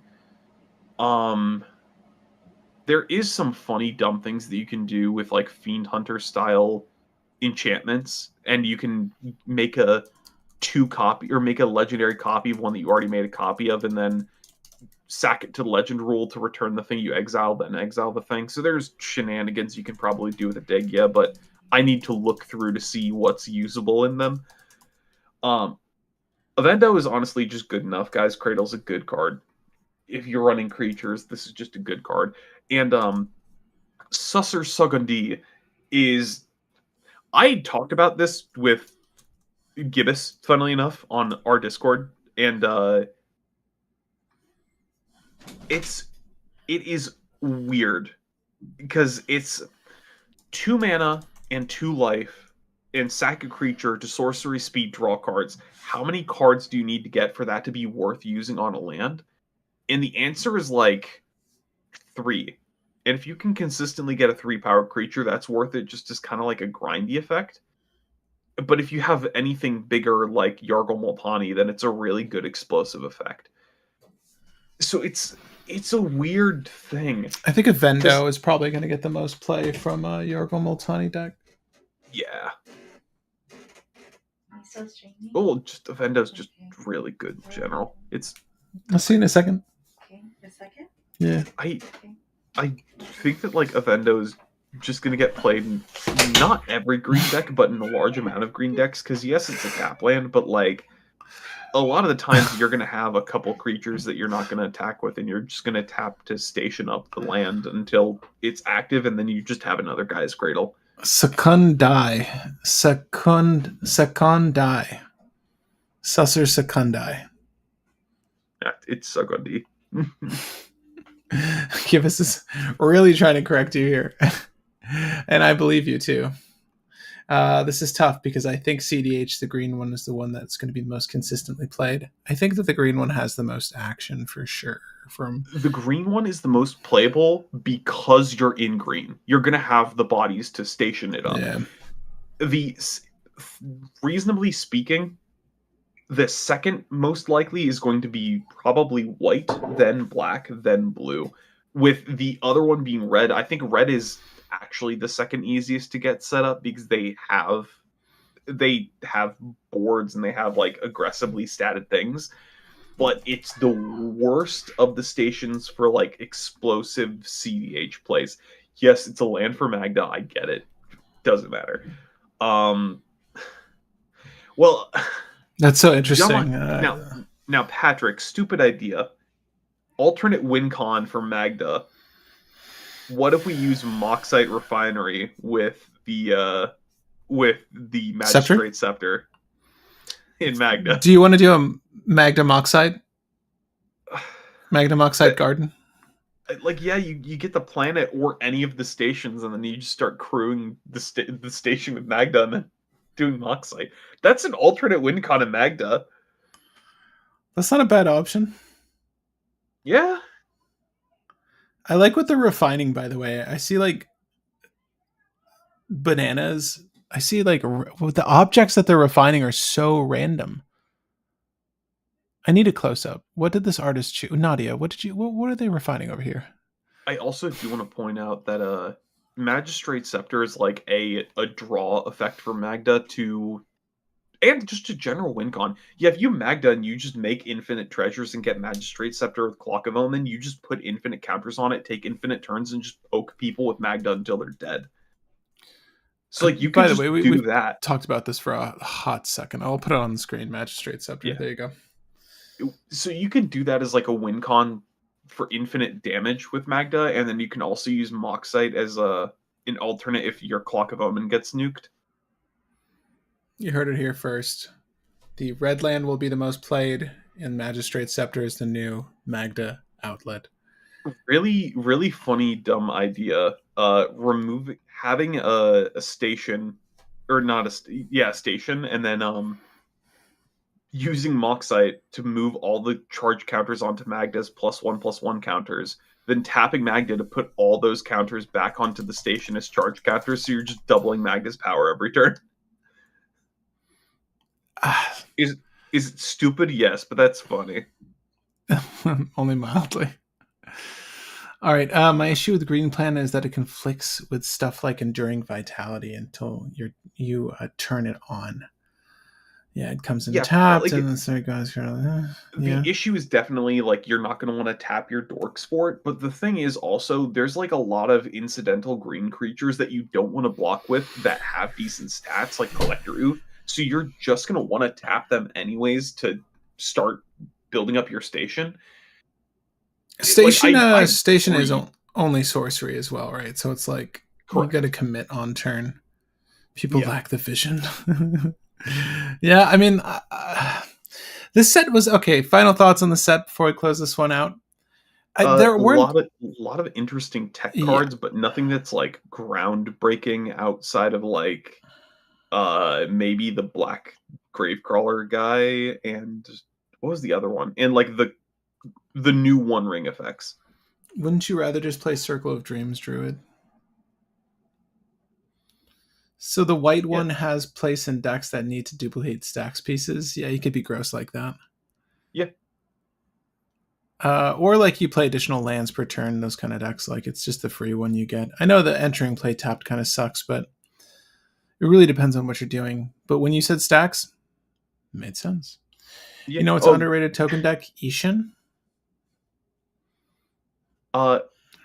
So Patrick, what's her name? You brought her up, the enchantment commander that you like. Sithis? Sithis. You can copy stuff with Sithis to draw more cards. I was like thinking just that. get one of your good auras and then just keep going. Would you run both planets or would you just run the white one? Because you're probably only on. You could get away with both. I hate this set because I hate space.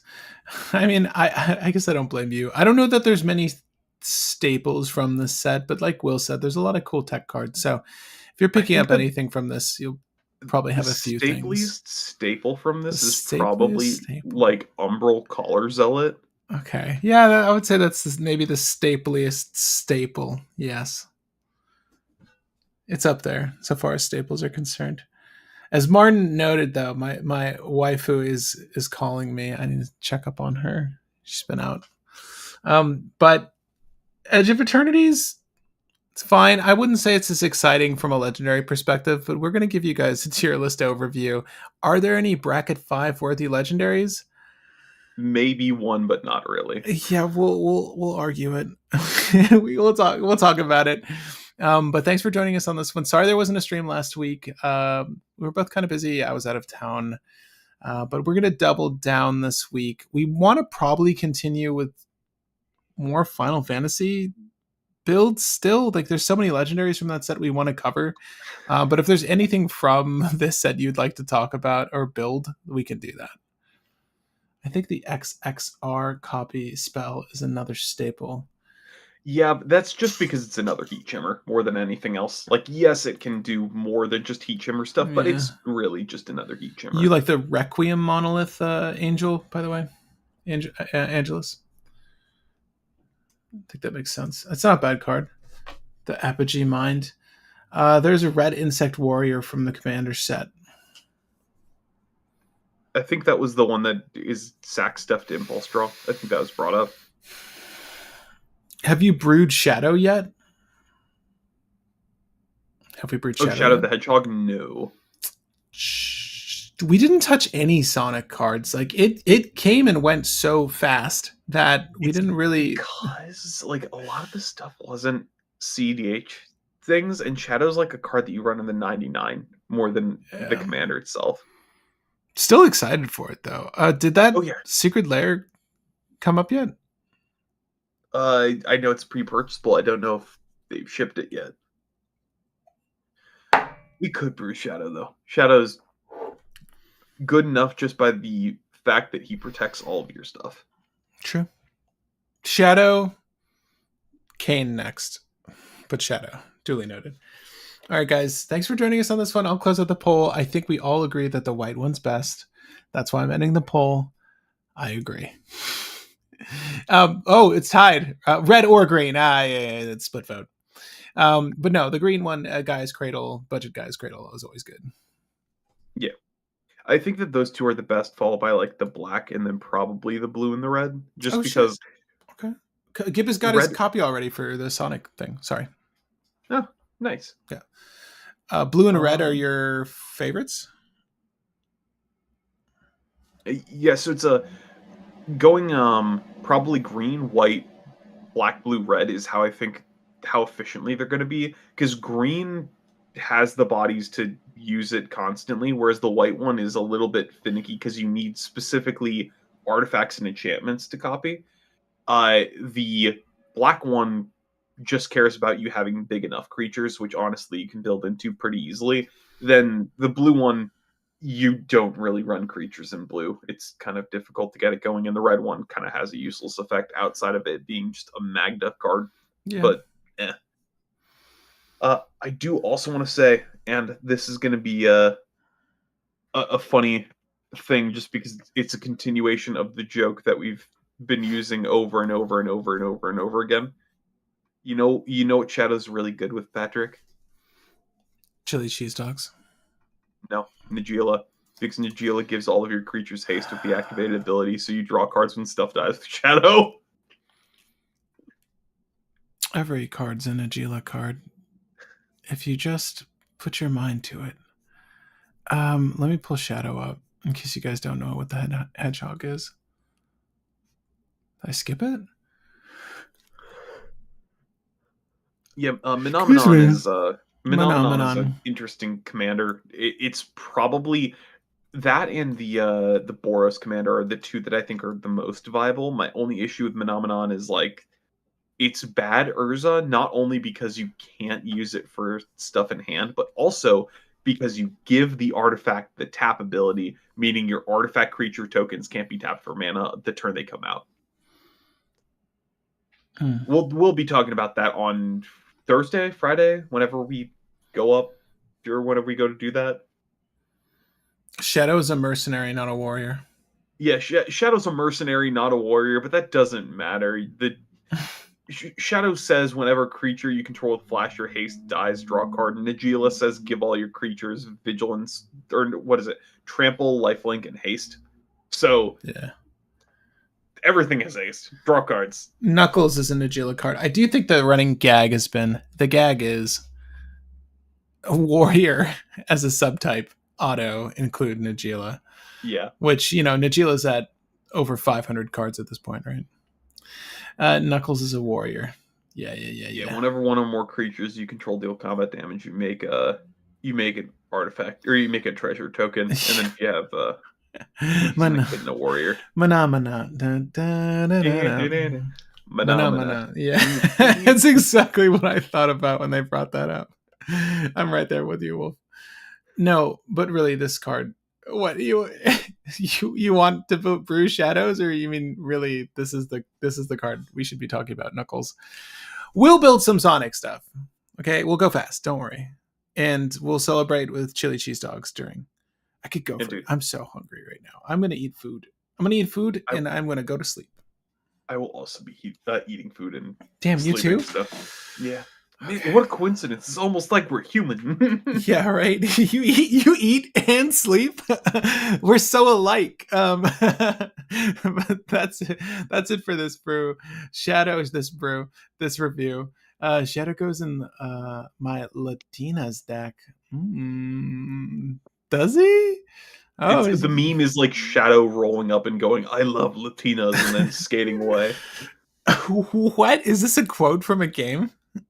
It's a meme. It's some weird internet meme. It's for some reason like people are like Shadow loves Latinas, and that joke just stuck. Shadow's been heavily brewed. Okay, well, we like to brew the off meta stuff typically, so yeah, we brewed Yargle Multani before it was cool, and then everybody picked up the deck when they saw that it worked. Just tell me when Capcom starts putting Monster Hunter cards in this. I would love to brew like Lagiacrus. Stupid pronunciation of such a cool monster. Anyways, guys, we'll see you on the next one. Legendary tier list to come. Promise. Pinky promise. Okay. Yeah. Yeah, mana. I don't. Who's Manamana? Right hand. He's the Urza Future Sight guy. Oh yeah.